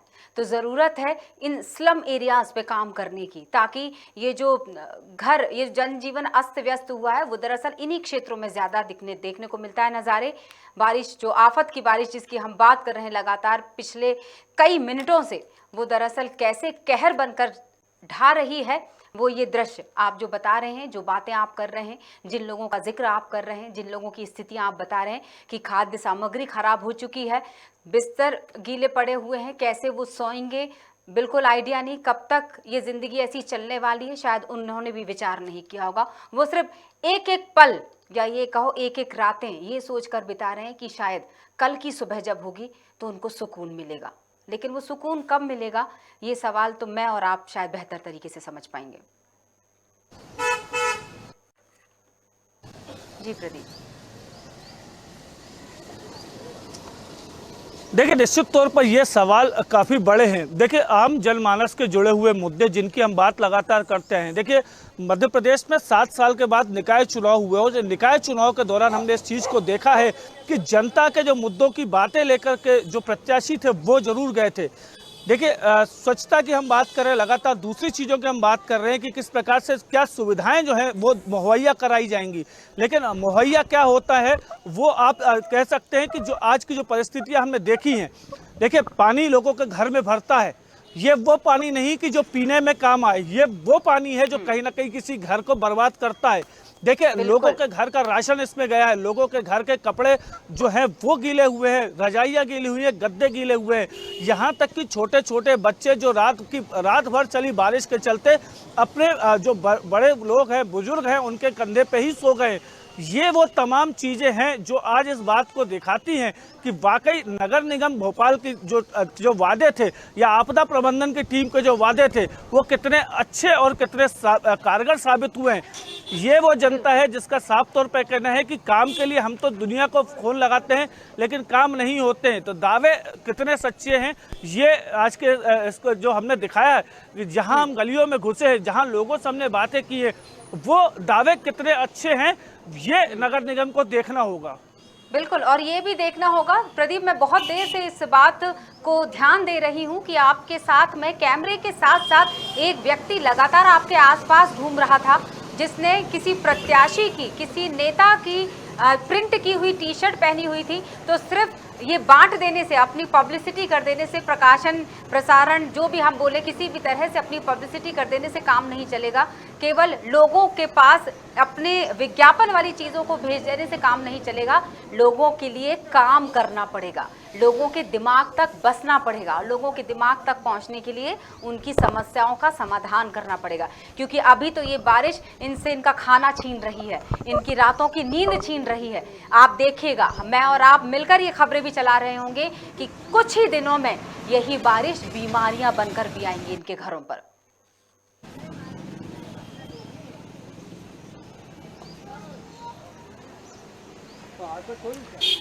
देखिए, निश्चित तौर पर ये जो बारिश है आने वाले दिनों में अभी और क्या नया रंग दिखाएगी, ये तो देखने वाली बात होगी। देखिए, येलो ऑरेंज जो अलर्ट है तो वो हालांकि मौसम विभाग ने जारी कर दिया है। देखिए, आगामी आने वाले दिनों में भी ये बारिश जो है कहीं ना कहीं आफत जरूर लेकर आएगी। देखिए, लगातार हम बात कर रहे हैं कि किस प्रकार की व्यवस्थाएं जो हैं, बारिश का अलर्ट घोषित कर दिया गया है, आपदा प्रबंधन को अलर्ट कर दिया गया है, फायर ब्रिगेड की टीमों को अलर्ट कर दिया गया है, लेकिन उसका फायदा जो है कभी भी जो लोग हैं उनको नहीं देखने में आ रहा है। आज हम उन्हीं लोगों से, अगर ये प्रत्याशी खड़े हुए थे चुनाव के दौरान, जो अभी कुछ दिन पहले तक ये नजर आ रहे थे, अगर आज वो प्रत्याशी सामने है तो उनसे ये सवाल खुद निकल के आता है कि आपने जो लोगों को स्वच्छता की बात की थी, लोगों को राशन की आपने बात की थी, लोगों की सफाई व्यवस्था को लेकर आपने बात की थी, लोगों को सुंदर और अच्छा भविष्य देने की जो आप बात कर रहे थे, आज वो बात करने वाले जो नेता है आखिर कहाँ गुम हो गए। देखिए, वादे करना एक अलग विषय है और जनता की कसौटी पे खड़े उतरना एक अलग विषय है। ये राजनेता वो नहीं है जो आज आए और कल नहीं दिखे। ऐसे राजनेता जो जनता के बीच में वोट मांगने तो जरूर जाते हैं, लेकिन जनता को जब इनकी जरूरतें पड़ती है तो आखिर दुबक के कहाँ चले जाते हैं, ये किसी को नहीं मालूम। देखिए, जनता के सुख दुख में साथ रहने के लिए जो लोगों ने काम किए, जनता के बीच में जाएंगे, आज भी उनकी तकलीफें समझें, ये एक बड़ा विषय जो है कहीं ना कहीं उन सभी के लिए लागू होता है, चाहे वो राजधानी भोपाल की बात करें या दूसरे चरण में होने वाले मतदान जहां पर होने हैं हम वहां की बात करें। लेकिन देखिए, जनता सर्वोपरि है और जनता के हितों की रक्षा करना भी उन्हीं राजनेताओं का काम है जो जनता के बीच में जाकर उनसे वोट मांगते हैं और उनसे उनके आशा जो रहती है जनता की कि ये अगर आएगा तो हमारे काम होंगे। और कहीं ना कहीं ये उन लोगों पर भी सबक है कि अगर आप जनता के बीच में काम नहीं करते हैं तो शायद आपको आने वाले समय में जनता भी नकार देगी। बिल्कुल, बहुत बहुत शुक्रिया प्रदीप जुड़ने के लिए। और दर्शकों को ये ज़रूर बताना चाहेंगे जो इस वक्त हमारे साथ जुड़े हुए लगातार पिछले कई मिनटों से, ये ज़रूर बताना चाहेंगे उनको कि ये गूंज, जो खबर भारत में मुद्दों की ये गूंज उन जनप्रतिनिधियों के कानों तक ज़रूर पहुंचेगी, क्योंकि खबर भारत संवेदनाओं से भरी हुई खबरों को प्रमुखता से उठाता। और इस वक्त जो दृश्य हम देख सकते हैं उसमें शायद सभी की आंखों से वही पानी छलछलाए जो शायद ये कहना चाहिए कि आसमान से भी कई बार जब हम ये जो आफत की बारिश है वो लोगों के हृदय तक भी पहुंच रही है। बहुत बहुत शुक्रिया प्रदीप हमारे साथ जुड़े हुए थे। अब हम सीधे चलेंगे अलीराजपुर की तरफ, जहां मनीष जोशी हमारे साथ जुड़ेंगे, खबर भारत के संवाददाता, और हम उनसे चर्चा करेंगे। अलीराजपुर से मनीष जोशी हमारे साथ।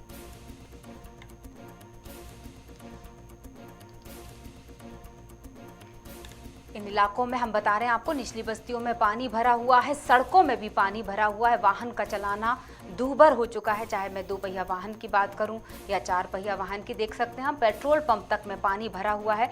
और यही इतनी स्थिति खराब हो गई कि भोपाल में स्टेशन की मैं बात करूं, पुराने स्टेशन की, वहां पर के पेट्रोल पंप को भी बंद कर दिया गया इन स्थितियों को देखते हुए।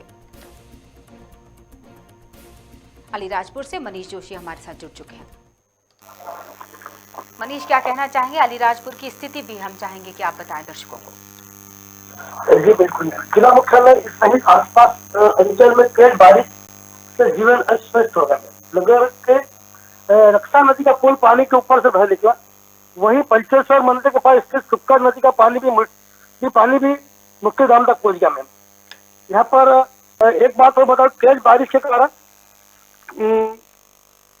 पटेल ब्रिज के ऊपर से पानी बहने लगा, जिसके समीप खड़ी एक वैन तेज बहाव के कारण पानी में बहने लगी। जी, मनीष, ये जो बात हम बार बार कहते हैं ना कि जैसे ही बारिश शुरू हो जाती है, और अभी तो फिलहाल बहुत तेज बारिश हो रही है, लगातार रविवार से लगातार बारिश हो रही है, तो गांव से गांव का संपर्क टूट जाता है।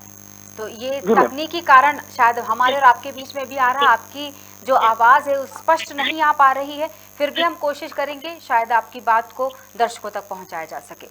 आप बताइएगा वहाँ की स्थितियों के बारे में भी लगातार बताइए, और वहाँ स्थितियाँ अभी आपने देखा होगा कि हम जिस तरह से भोपाल शहर की बात कर रहे थे, हमने कई और क्षेत्रों की बात की, भोपाल के नज़दीक विदिशा की बात की हमने, और हमने बैरागढ़ की भी बात की। तो अलीराजपुर और अलीराजपुर के आसपास के क्षेत्रों के बारे में मैं चाहूंगी कि आप बताएं दर्शकों को। मैडम, रविवार दोपहर 1:30 बजे से 3:30 बजे तक मूसलाधार बारिश हुई। सीजन की पहली तेज बारिश से पूरे शहर को राहत थी, किंतु कहीं न कहीं परेशानी का सामना भी करना पड़ा। 2 घंटे की तेज बारिश में शहर से होकर गुजर रहे रक्षा नदी और सुक्कर नदी उफान पर आ गई। अलीराजपुर और खट्टाली के बीच बना पुलिया डूब गया, जिससे 2 घंटे तक आवागमन बंद रहा। जी बिल्कुल। अब अभी हाल ही में हमने एक खबर चलाई थी कि यात्री बस पलट गई थी क्योंकि रास्तों पे गड्ढे थे, और उन गड्ढों की वजह से ड्राइवर ने नियंत्रण खो दिया और बस पलट गई। यानी हादसों को भी आमंत्रण देती हैं ऐसी सड़कें, और ये मौसम जहां पर लगातार झमाझम बारिश हो रही है, नदी नाले उफान पर हैं।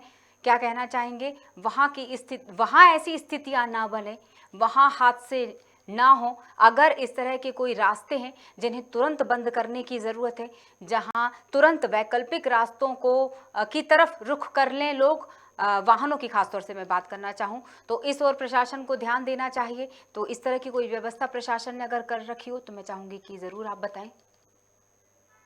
अभी लिमिट नहीं है, जैसे रोड वगैरह तो ठीक है, किंतु कहीं कहीं रोड गड्ढों में तब्दील भी हो गए, तो प्रशासन ने आज उन गड्ढों को भरना भी चालू कर दिया। जी चलिए, बहुत और नगर पालिका पहली तेज बारिश से नगर पालिका की पोल खोल दी। कहने को तो बारिश पूर्व नाले और नाले को साफ की गई थी, लेकिन जब नाले उफान पर आए तो सारा कचरा सड़कों पर आ गया।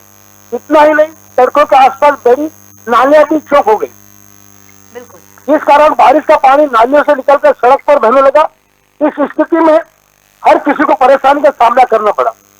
बिल्कुल, हम देख सकते हैं आपकी बातों को सुनकर और दृश्यों को देखकर इस बात का अंदाजा भी लगा सकते हैं। एक और महत्वपूर्ण सवाल मनीष, मुझे ऐसा लगता है कि जो अभी मैंने किसी भी क्षेत्र के संवाददाता के साथ नहीं किया, वो सवाल आपसे जरूर पूछना चाहूंगी कि यही वो समय भी होता है जब खास तौर से अगर सांपों के निकलने की मैं बात करूं, क्योंकि भोपाल शहर में लगभग सभी ग्रुप में या देखा जाए कि सभी जगहों पर, यहाँ तक कि प्रकाशन भी उसका हुआ है और हमने प्रसारण भी किया उसका उन नंबरों का, कि अगर इस तरह की स्थितियां बनती हैं या आपके घरों में अगर कीट पतंगे, खासतौर से सांप की मैं बात करना चाहूँगी, तो ये नंबर कुछ खास हैं। वहाँ पर इस तरह की स्थितियाँ बनती होंगी कि नहीं, ये मैं आपसे जानना चाहूँगी, और उसकी सुरक्षा के मद्देनज़र क्या ठोस कदम उठाए गए होंगे, ये भी मैं आपसे पूछना चाहूँगी।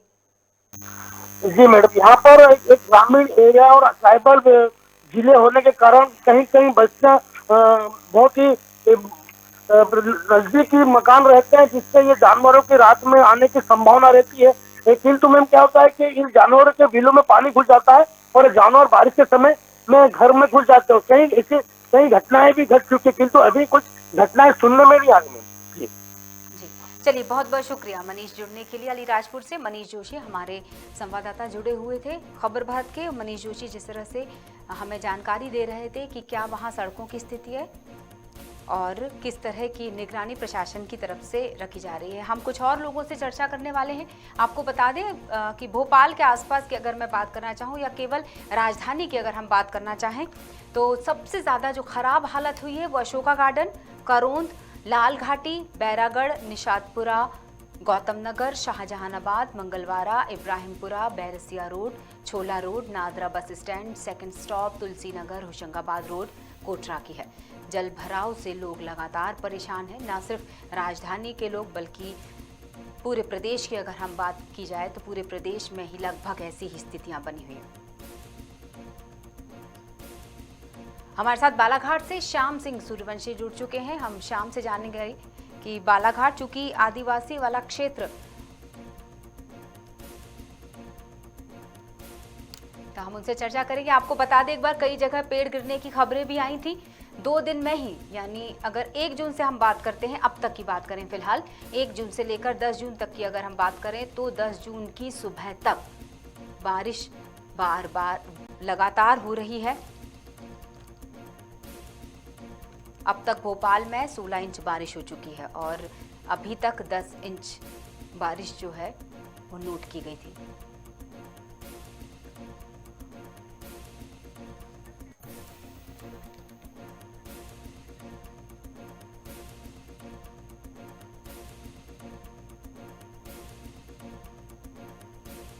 आपको बताना चाहेंगे भारी बारिश के चलते विमान सेवा प्रभावित हुई है। मैं आपको भोपाल की अपडेट दे रही हूं। खराब मौसम के चलते भोपाल में नहीं हो पाई इंडिगो फ्लाइट की लैंडिंग। इसी बीच एक बड़ी खबर आपको बता रहे हैं, भोपाल से भारी बारिश के चलते विमान सेवा प्रभावित। हम थोड़ी देर पहले जब बैरागढ़ में अजय चौकसी से चर्चा कर रहे थे तो उन्होंने इसी बात का जिक्र किया था। एक बार फिर से प्रमुखता से इस बात को हम आपको बता दें कि भोपाल में भारी बारिश के चलते विमान सेवा प्रभावित हुई है। खराब मौसम के चलते भोपाल में नहीं हो पाई इंडिगो फ्लाइट की लैंडिंग। मुंबई और दिल्ली से भोपाल आने वाली इंडिगो फ्लाइट डाइवर्ट हुई। भोपाल की जगह इंदौर में लैंडिंग कराई गई।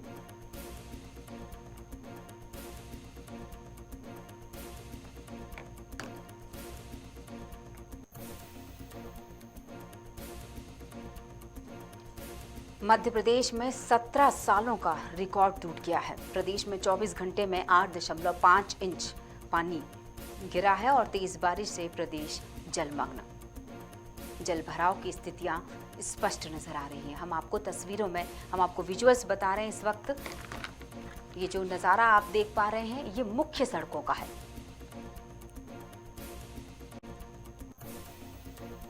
यानी जिस हम सड़क के चौड़ीकरण की बात करते हैं, सड़क के चौड़ीकरण हो जाने से शायद समस्या का समाधान नहीं हुआ। इन्हीं सड़कों पर पानी भरा हुआ नजर आया।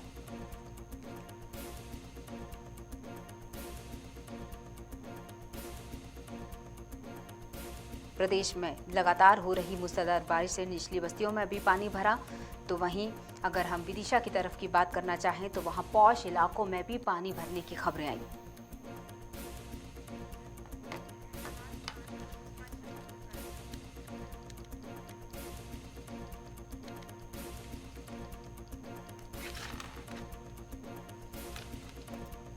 और अब हम चलते हैं मध्य प्रदेश से सीधे लेकर आपको छत्तीसगढ़ की तरफ, जहां सुकमा जिले से हमारे संवाददाता खबर भारत के लिए शहनवाज खान हमसे बात करेंगे।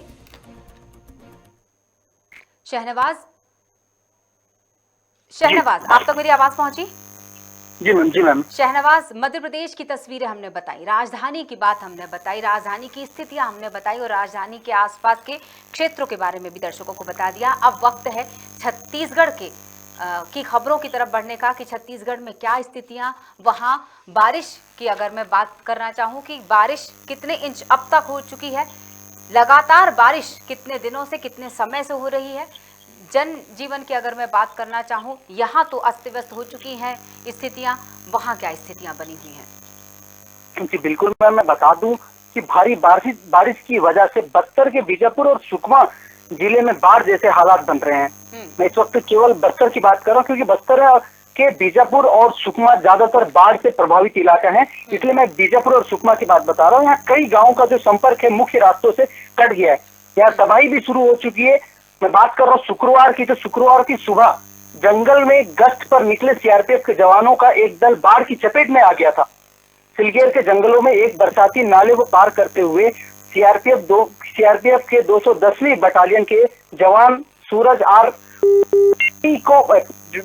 को पानी बहा ले गया था, जिससे उनका देहांत हो गया और उनके शव को शनिवार को बरामद भी किया गया। और मैं दूसरी बात करूं तो रविवार की सुबह बीजापुर से भोपालपट्टनम क्षेत्र में सार्वजनिक वितरण प्रणाली जो पीडीएस का चावल होता है, पीडीएस का चावल को लेकर एक ट्रक जा रही थी। ट्रक जो था स्पीड में जा रही थी और नाले में बह गई, जहां बरसात के पानी एकाएक तेजी से धार बनकर सड़क के ऊपर से बहने लगा। इस वक्त बस्तर के इन जगहों में हालत बहुत ही गंभीर है क्योंकि पिछले 5-6 दिनों से बारिश जो है थमने का नाम नहीं ले रहा है। वहीं प्रदेश के अंतिम छोर कोंटा सुकमा की भी मैं बात करूं तो यहाँ के लोग बहुत ही ज्यादा इस वक्त डरे हुए हैं क्योंकि कोंटा जो है छत्तीसगढ़ का अंतिम छोर है, वहां पर सबरी सिलेर नदी है।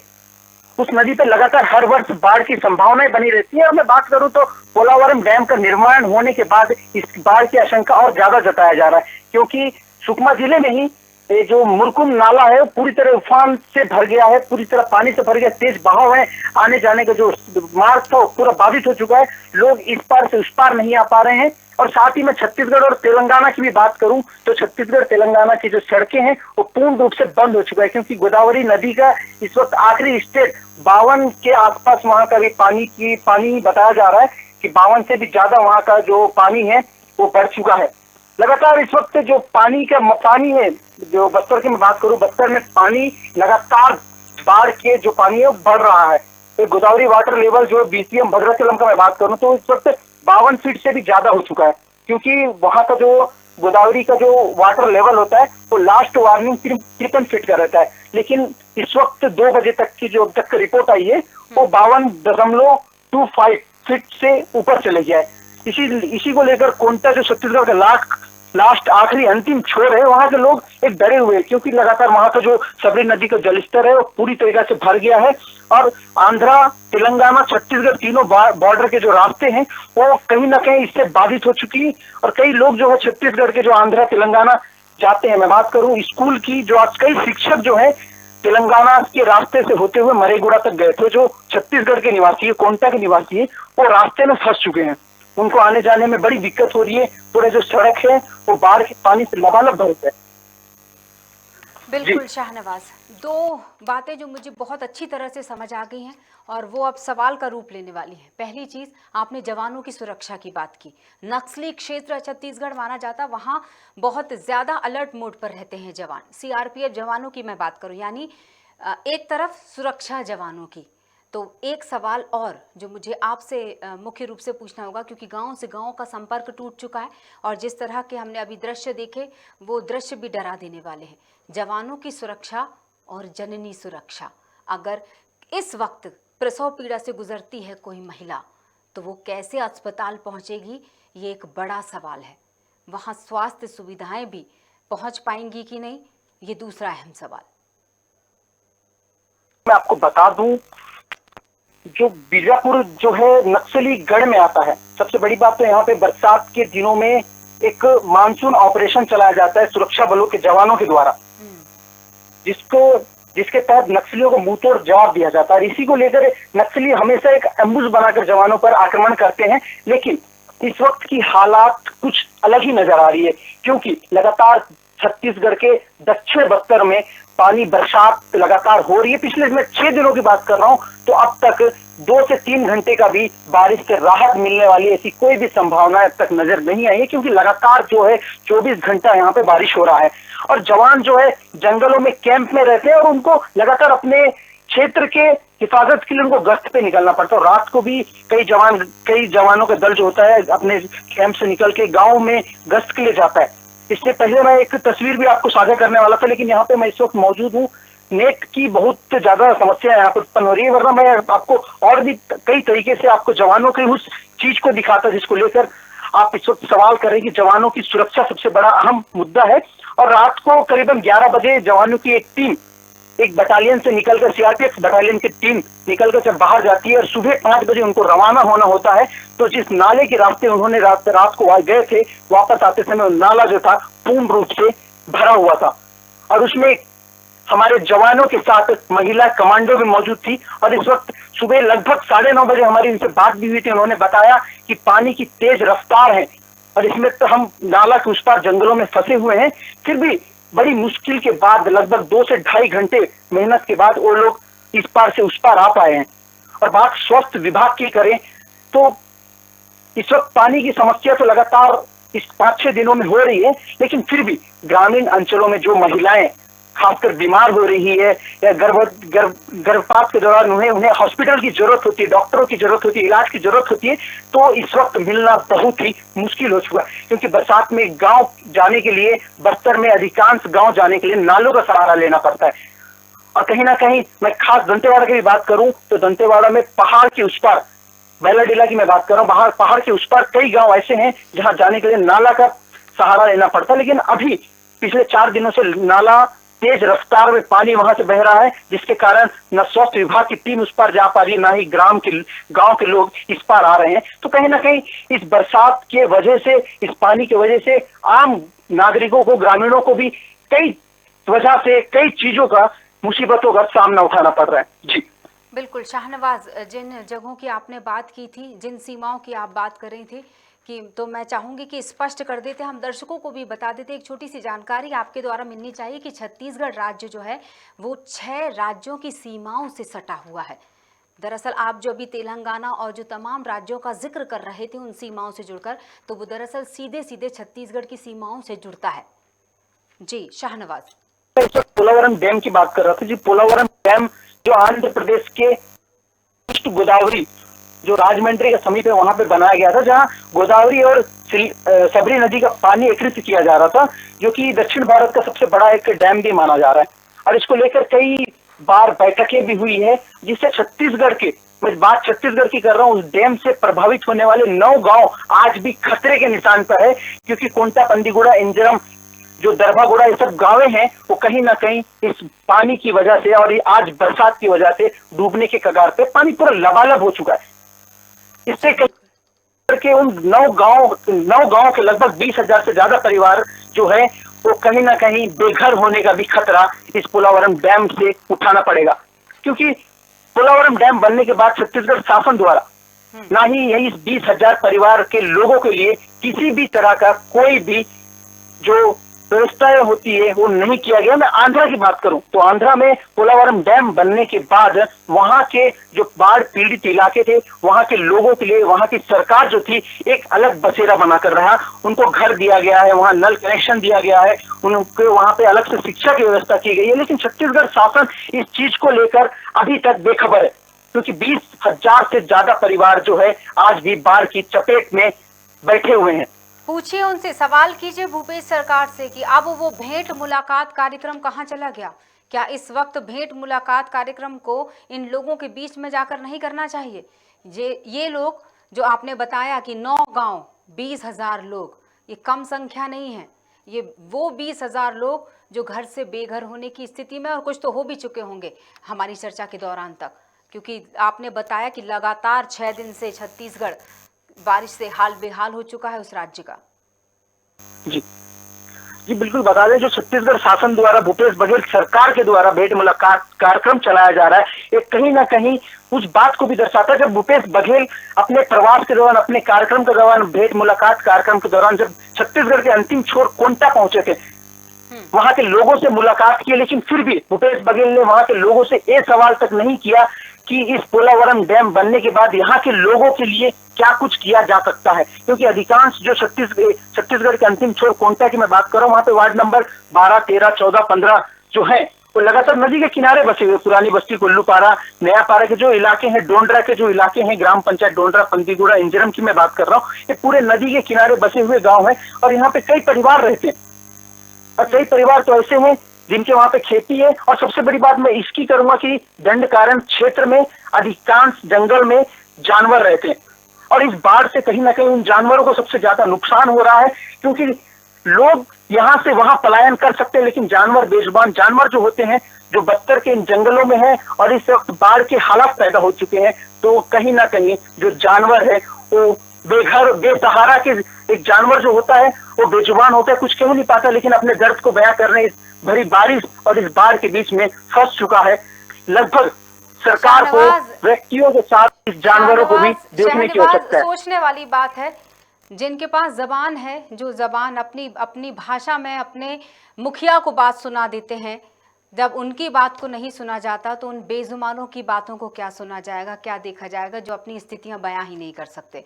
तो ये तो मुझे ऐसा लगता है कि इंसान से लेके जानवर तक परेशान होगा ही अगर उस प्रदेश का मुखिया ये जानने की कोशिश ही नहीं करेगा कि मेरे प्रदेश की जनता, मतलब जिसके राज में उसकी प्रजा ही खुश नहीं है, सुरक्षित नहीं है, तो फिर उस राज्य का क्या होगा। इसका उदाहरण शायद आप ये तमाम बातें जो कर रहे हैं, जो तमाम पहलू बता रहे हैं कि 9 गांव 20,000 लोग बेघर होने की कगार पर, और न जाने कितने ही बेजुबान जानवर भी, मुझे ऐसा लगता है कि अब मृत्यु सैया ही कहा जाएगा इस बात को कि उनकी जान भी जोखिम में है।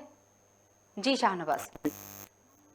बिल्कुल बता दें मैम कि 2 दिन पहले एक वीडियो भी वायरल हुआ था। भारी बरसात के बीच एक नाले को पार करते हुए कई गाय जो थे वो नदी के इस नाले में तेज रफ्तार में वो बहते जा रहे थे। तो कहीं ना कहीं एक सवाल भी उठता है कि क्या भूपेश सरकार, छत्तीसगढ़ की शासन ने जो गोठान योजना बनाई वो कितना सफल रहा है, क्योंकि गोठान योजना केवल नाम तक रह गया, कागजों में रह गया, सरकारी दफ्तरों तक ही रह गया और गाँव में ना तो इसकी कोई कर्म दिख रही है ना ही कोई लकीर है। क्योंकि जो जानवर है, बेजुबान जानवर, मैं इस वक्त गाय की ही बात करूं तो गाय सड़कों पर बैठी है और वही गाय जो कल तक नाले के सहारे तेज रफ्तार में बहकर इधर से उधर जा रहे थे।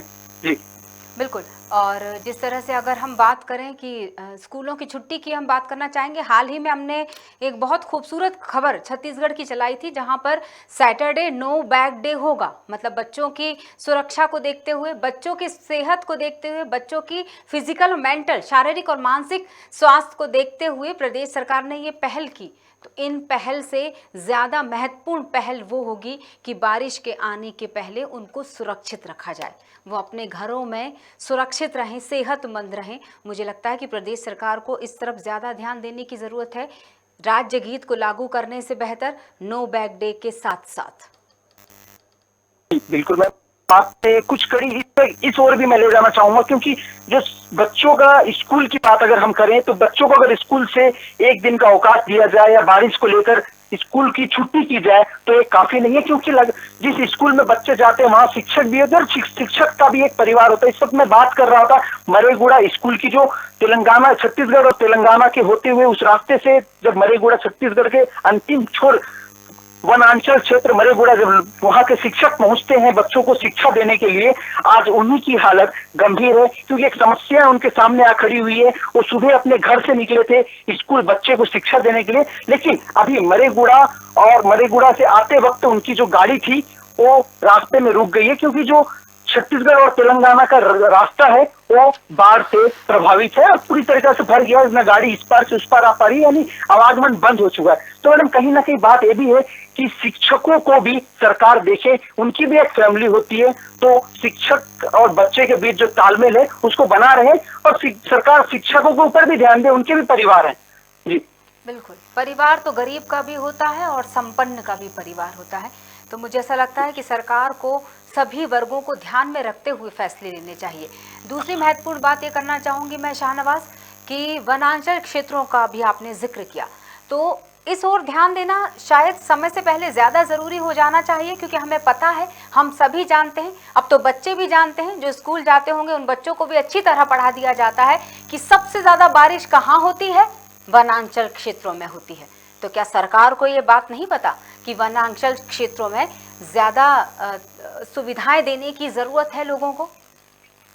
जी बिल्कुल, लगातार जो बरसात के मौसम में बरसात होती है तो सबसे पहले जंगलों के जो वनांचल क्षेत्र होते हैं वहां ज्यादा बरसात होती है, लेकिन इस वक्त छत्तीसगढ़ में एक चक्रवाती जो तूफान आया हुआ है, ये दक्षिण बस्तर से लगा हुआ क्षेत्र की बात कर रहा हूँ, जो दक्षिण बस्तर दंतेवाड़ा के अंडर में जो सुकमा और बीजापुर कोंटा आता है, तो यही भद्राचलम जो आंध्र प्रदेश का इलाका है, तेलंगाना का इलाका है, उससे क्षेत्र से लगा हुआ मरेगुड़ा भी है, वहां पे कई आंशिक गांव भी है जो इस चक्रवाती तूफान के इसमें बरसात में फंसा हुआ है और लगातार बरसात हो भी रही है। तो सरकार को कहीं ना कहीं मद्देनजर इस चीज को भी अनदेखा नहीं किया जाना चाहिए कि ग्रामीण क्षेत्रों में सबसे ज्यादा वर्षा होती है तो वहां के लोगों के लिए एक विशेष सुविधा, एक अलग से एक टीम गठित करना चाहिए कि समय पर उनको एक विशेष रूप से मदद मिल सके।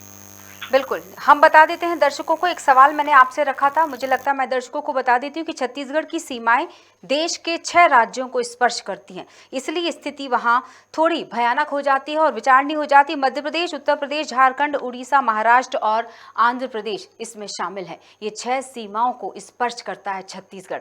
तो बाकी के राज्य जो इन सीमाओं से सटते हैं, वहाँ की सरकारों ने तो शायद अपने राज्य की जनता के बारे में तो सोच लिया, छत्तीसगढ़ की सरकार न जाने कौन से विचारों में अभी भी खोई हुई है। बहुत बहुत शुक्रिया शाहनवाज जुड़ने के लिए। हम पल पल की अपडेट आपसे लेते रहेंगे। फिलहाल के लिए तो हम यहाँ से आगे बढ़ेंगे और अब हम बढ़ने वाले बालाघाट की तरफ। जिस तरह से अभी हमने बात की नक्सली क्षेत्रों की हम बात कर रहे थे शाहनवाज के साथ जुड़कर, ऐसे ही अगर हम आदिवासी क्षेत्र की बात करें तो बालाघाट उसमें से एक है। बालाघाट से हमारे साथ श्याम सिंह सूर्यवंशी जुड़ेंगे और हम उनसे चर्चा करेंगे कि वहाँ की स्थितियाँ क्या कहती हैं और वहाँ अगर उस क्षेत्र के जनप्रतिनिधियों या उस क्षेत्र की कमान संभालने वाले लोगों ने अपने क्षेत्र की जनता के लिए क्या किया, ये सीधे हम जानेंगे श्याम सिंह सूर्यवंशी से। प्रदेश में मध्य प्रदेश की बात कर रहे हैं। सबसे ज्यादा बारिश छिंदवाड़ा के सौसर में नोट की गई है। 9 इंच पानी गिर चुका है वहां। तो अब हम चलते हैं बालाघाट और श्याम सिंह सूर्यवंशी हमारे साथ फोन लाइन पर जुड़े हुए हैं। श्याम, बताइएगा क्या स्थिति है। मैंने कुछ महत्वपूर्ण सवाल आपके पास आने से पहले ही दर्शकों के साथ साझा कर लिए थे। क्या है वहाँ की स्थिति? आदिवासी क्षेत्र वहाँ माना जाता है, तो वहाँ पर भी स्थितियाँ लगभग छत्तीसगढ़ की तरह ही होंगी। जी, यहाँ पे भी रुक रुक के बारिशें हो रही है। सबसे अगर अहम बात की जाए तो यहाँ पे जल भराव की स्थिति बालाघाट में काफी देखी जाती है, जिसको लेकर आम आदमी काफी परेशान होता है। जी श्याम, आवाज पहुँच रही है अब तक मेरी? जी जी, आवाज आ रही है। क्या मेरी आवाज आप तक पहुँच रही है? जी बिल्कुल श्याम, मैं चाहूंगी कि कितने लोगों से आपकी चर्चा हुई होगी, ये जो स्थितियां बनी होंगी बारिश की, कितने दिनों से लगातार बारिश होने से जनजीवन प्रभावित हो चुका है। मैं चाहूंगी तमाम जानकारी आप सीधे दें दर्शकों को। जी, मैं जैसे कि बताती कि बालाघाट में बारिश से रुक रुक के हो रही है, लेकिन यहाँ पे सबसे ज्यादा ये होता है कि जल का जो ठहराव है, तो जहाँ पे निचला स्तर होता है वहाँ पे जल भराव की स्थिति बन जाती है। और सबसे प्रमुख चौक यहाँ पे हनुमान चौक होता है, बालाघाट के प्रमुख चौकों में से एक है, जहाँ पे जल का भराव हो जाता है और थोड़ी सी बारिश में 1-2 घंटे की बारिश में भी इस तालाब का रूप धारण कर लेता है, जिससे मुख्य मार्ग तो बंद हो जाता है, प्रभावित होता है। और ये जो समस्या है ये काफी लंबे समय से चलती आ रही है। इस पे जो विशेष ध्यान नगर पालिका को देना चाहिए था, लेकिन नहीं दे पाता। वो हर वर्ष प्रतिवर्ष नाली की सफाई पर ध्यान देता है, लेकिन उस पानी को बाहर करने के लिए इनके पास कोई मास्टर प्लान नहीं है अब तक। जब दुर्घटनाओं की बात करते हैं या अप्रिय घटनाओं की बात करते हैं तो पेड़ों का गिरना या इस तरह की जो प्राकृतिक आपदा की हम बात करते हैं, हाल ही में हमने बालाघाट की भी खबर जब आपने भेजी थी वो बताया था हमने कि किस तरह से दुर्घटनाओं के शिकार भी लोग हो रहे हैं। शायद पेड़ के गिरने से वाहनों का अवरुद्ध हो जाना, रास्तों का अवरुद्ध हो जाना, वाहनों पर गाज गिर जाना, आकाशीय बिजली से प्रभावित हो जाना, मतलब तमाम प्राकृतिक आपदा से इस वक्त प्रदेश के बाहर की भी हम बात करें, हम छत्तीसगढ़ भी होकर आ चुके हैं। क्या कहेंगे श्याम? बिल्कुल आप सही बोल रही हैं, क्योंकि ये जो बालाघाट जिला है ये लगभग आधा जिला जो है वो वनांचलों से घिरा हुआ है। और यहाँ पे बिजली का जो गिरने से जो मौतें होती है इसके आंकड़े भी अगर वर्षों की बात करें तो अब बढ़ने लगे हैं। और इस जिसकी जानकारी समय समय पर समाचार के माध्यम से दिखाया भी जाता है।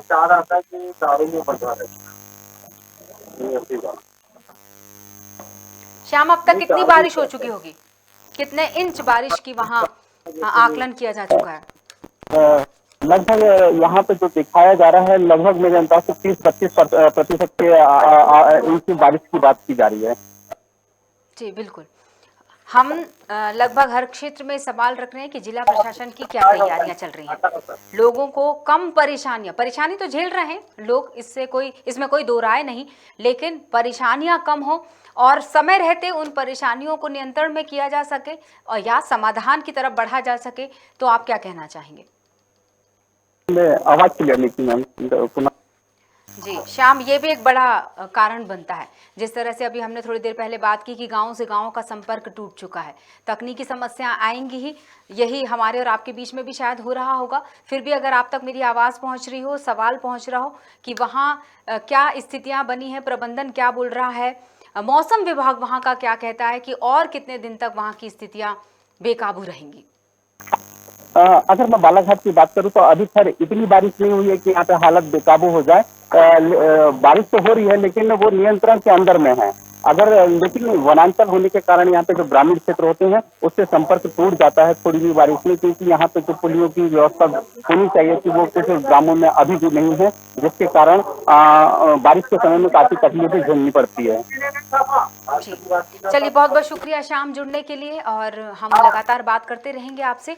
फिलहाल के लिए तो मैं आपको यही धन्यवाद करना चाहूँगी, क्योंकि हम जाने वाले हैं नरसिंहपुर ज़िला, जहाँ पर शक्कर नदी काफ़ी प्रसिद्ध नदी है और जिसको काफ़ी प्रसिद्धि प्राप्त है प्रदेश में।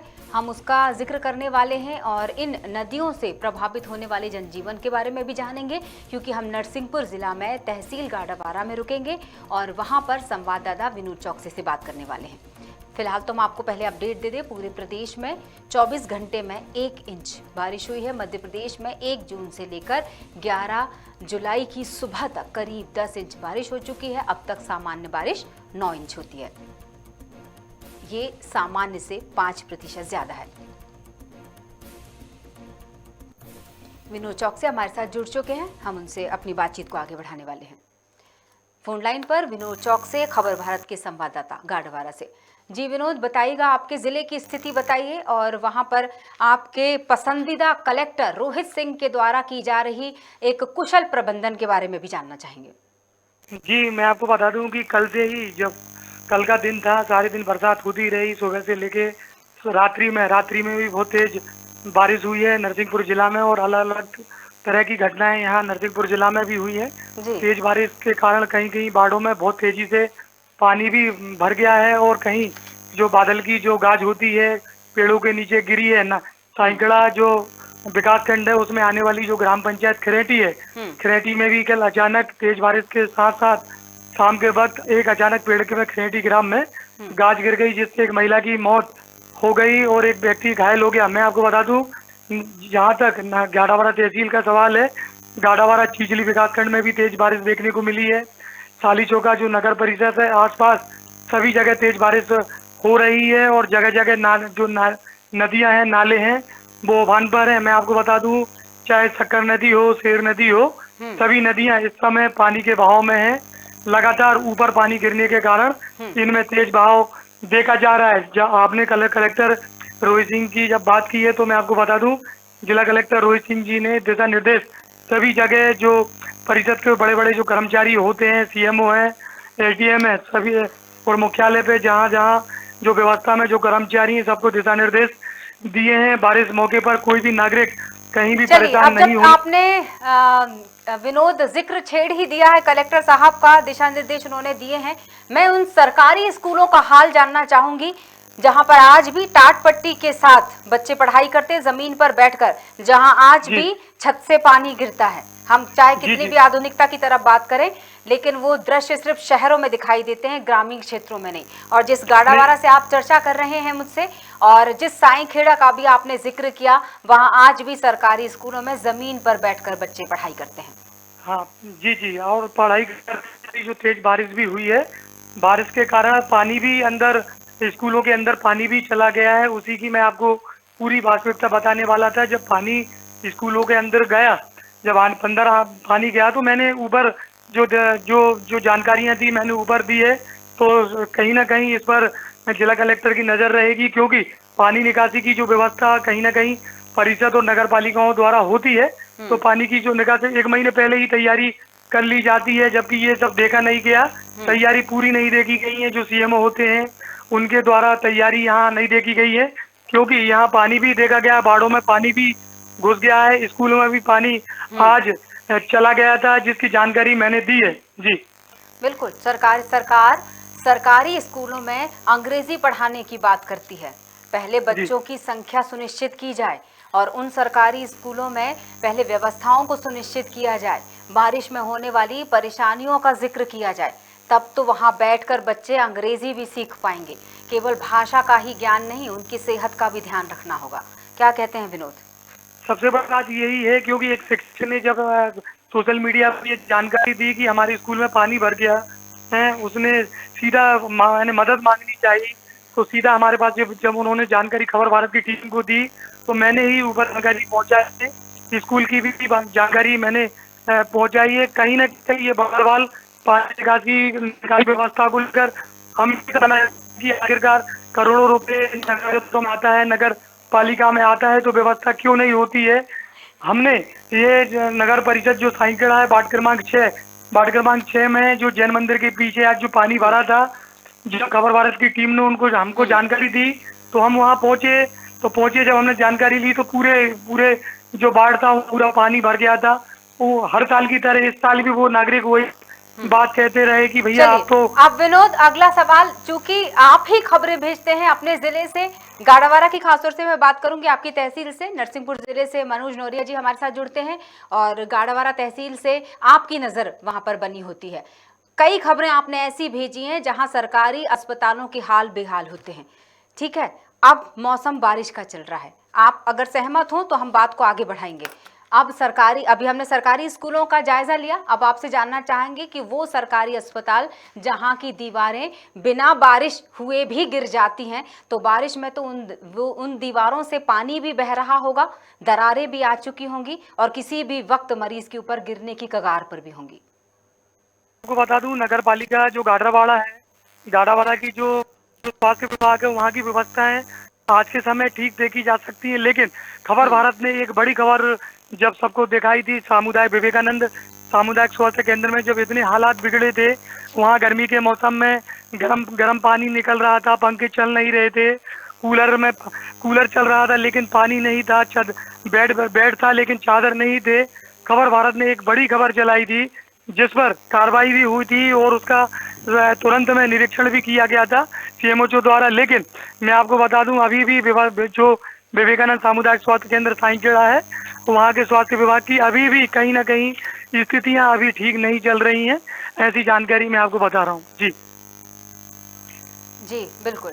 चलिए, बहुत बहुत शुक्रिया विनोद, आप नज़र बनाए रखिएगा, शायद हमारी खबर का असर हो। जैसा कि हर बार आप ये बात प्रमुखता से दर्शकों तक पहुंचाते हैं कि हम जो खबरें उठाते हैं उसका असर और उसकी गूंज प्रशासन तक पहुंचती ही है। तो बहुत बहुत शुक्रिया विनोद हमसे जुड़ने के लिए। गाड़ावारा तहसील से खबर भारत के कर्मठ संवाददाता विनोद चौक से हमारे साथ फोन लाइन पर जुड़े हुए थे और तमाम जानकारियां साझा कर रहे थे। इसी के साथ अब हमें ये जानना भी ज़रूरी है कि आने वाले समय में मौसम कैसा हो सकता है, किस करवट अब मौसम हो सकता है, कैसी तैयारी की ज़रूरत आने वाले समय में होगी, क्या यही स्थिति लगातार बनी रहेगी या कहीं ना कहीं एक शांतिपूर्ण माहौल की भी हम उम्मीद कर सकते हैं, यानी मौसम खुल सकता है या नहीं खुल सकता। और ये जानकारी संवाददाता नहीं बल्कि ये जानकारी सीधे देंगे हमें मौसम वैज्ञानिक शिव नारायण साहू। मौसम वैज्ञानिक से हम जानेंगे कि अब तक जितने इंच बारिश हो चुकी है, आने वाली स्थितियां कैसी होने वाली है, किस तरह की सावधानी की ज़रूरत होगी। मौसम वैज्ञानिक से जानकारी लेना सिर्फ मीडिया कर्मी का ही मुझे लगता काम नहीं है, बल्कि अधिकारियों को भी इनके साथ, मैंने एक बीच में सवाल भी रखा था हमारे संवाददाताओं से कि एक बैठक आपदा प्रबंधन को इनके साथ भी करनी चाहिए ताकि इस बात का अंदाज़ा लगाया जा सके कि स्थितियाँ और कितनी बिगड़ सकती हैं इस बारिश के मौसम में, ताकि वैसी ही व्यवस्था कर ली जाए। एक तरह से मौसम वैज्ञानिक भविष्यवाणी की तरह सारी बातों को बताते हैं कि दरअसल मौसम कैसा होगा।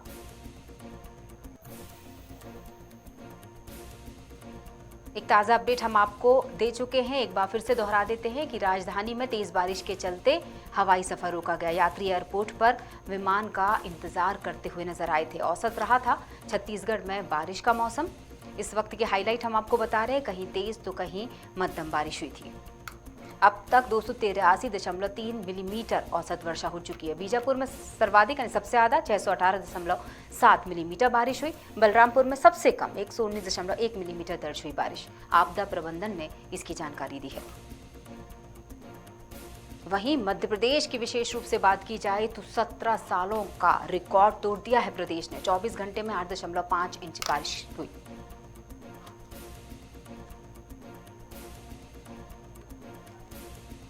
निचली बस्तियों में बारिश का पानी भरा हुआ नजर आया, यहां तक कि मुख्य सड़कों में भी पानी भरा हुआ नजर आया, जिसकी वजह से आवागमन भी बाधित हुआ।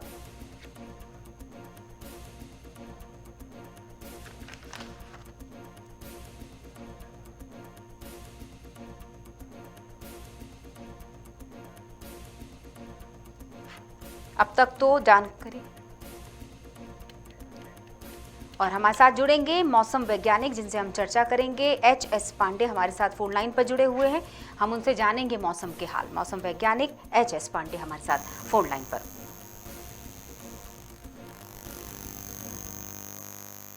पांडे जी, स्वागत है आपका खबर भारत से। पांडे जी, आवाज पहुंच रही है आप तक? आ रही। नमस्कार पांडे जी, खबर भारत से बात कर रहे हैं आपसे। मैं जानना चाहूंगी कि अभी तक तो कहीं तेज और कहीं मध्यम बारिश की बात नजर आई, आने वाला मौसम क्या कहता है ये आप बता पाएंगे? आने वाले समय में मैडम खासकर ये जो जबलपुर, होशंगाबाद, भोपाल, इंदौर, उज्जैन, शहडोल, ये जो संभाग हैं इसमें भारी वर्षा की चेतावनी दी गई है। और इसके अलावा जो जगह है ग्वालियर, चंबल, रीवा, ये जो संभाग हैं यहाँ पे बारिश होने की संभावना रहेगी। और जो सिस्टम अभी उड़ीसा के ऊपर में कम दबाव का क्षेत्र। जी पांडे जी,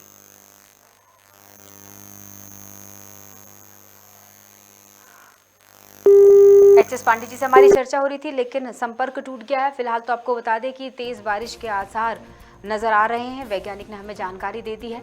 और जाने से पहले आपको एक बार फिर से बता दें कि जिस तरह से रेड अलर्ट की भी बात की गई थी, फिलहाल तो गरज चमक के साथ भारी बारिश का अलर्ट जारी किया गया है। सड़कों और निचली बस्तियों में पानी भर जाने से जनजीवन अस्त व्यस्त रहा, जिसकी जानकारी अलग अलग क्षेत्रों से संवाददाताओं से चर्चा करके हमने दी थी। तो वहीं अगर प्रदेश की बात की जाए तो प्रदेश की छोटी नदियां, नाले उफान पर रहे। नर्मदा, ताप्ती, बेतवा का जलस्तर भी बढ़ गया है। मौसम विभाग, जैसा कि अभी हम चर्चा कर ही रहे थे पांडे जी से, अगले 4 से 5 घंटे के दौरान भोपाल, खंडवा, बैतूल, बुरहानपुर, धार, देवास, शाजापुर, नर्मदापुरम में भारी बारिश का अलर्ट जारी किया गया है। तो आफत की ये बारिश, और इसमें हमें सावधानी ये रखनी होगी, 2 पहिया वाहनों चाहे 4 पहिया वाहन सावधानी के साथ चलाने होंगे और पूरी एहतियात के साथ ही घर से निकले। फिलहाल के लिए इतना ही, जुड़े रहिए खबर भारत के साथ। नमस्कार।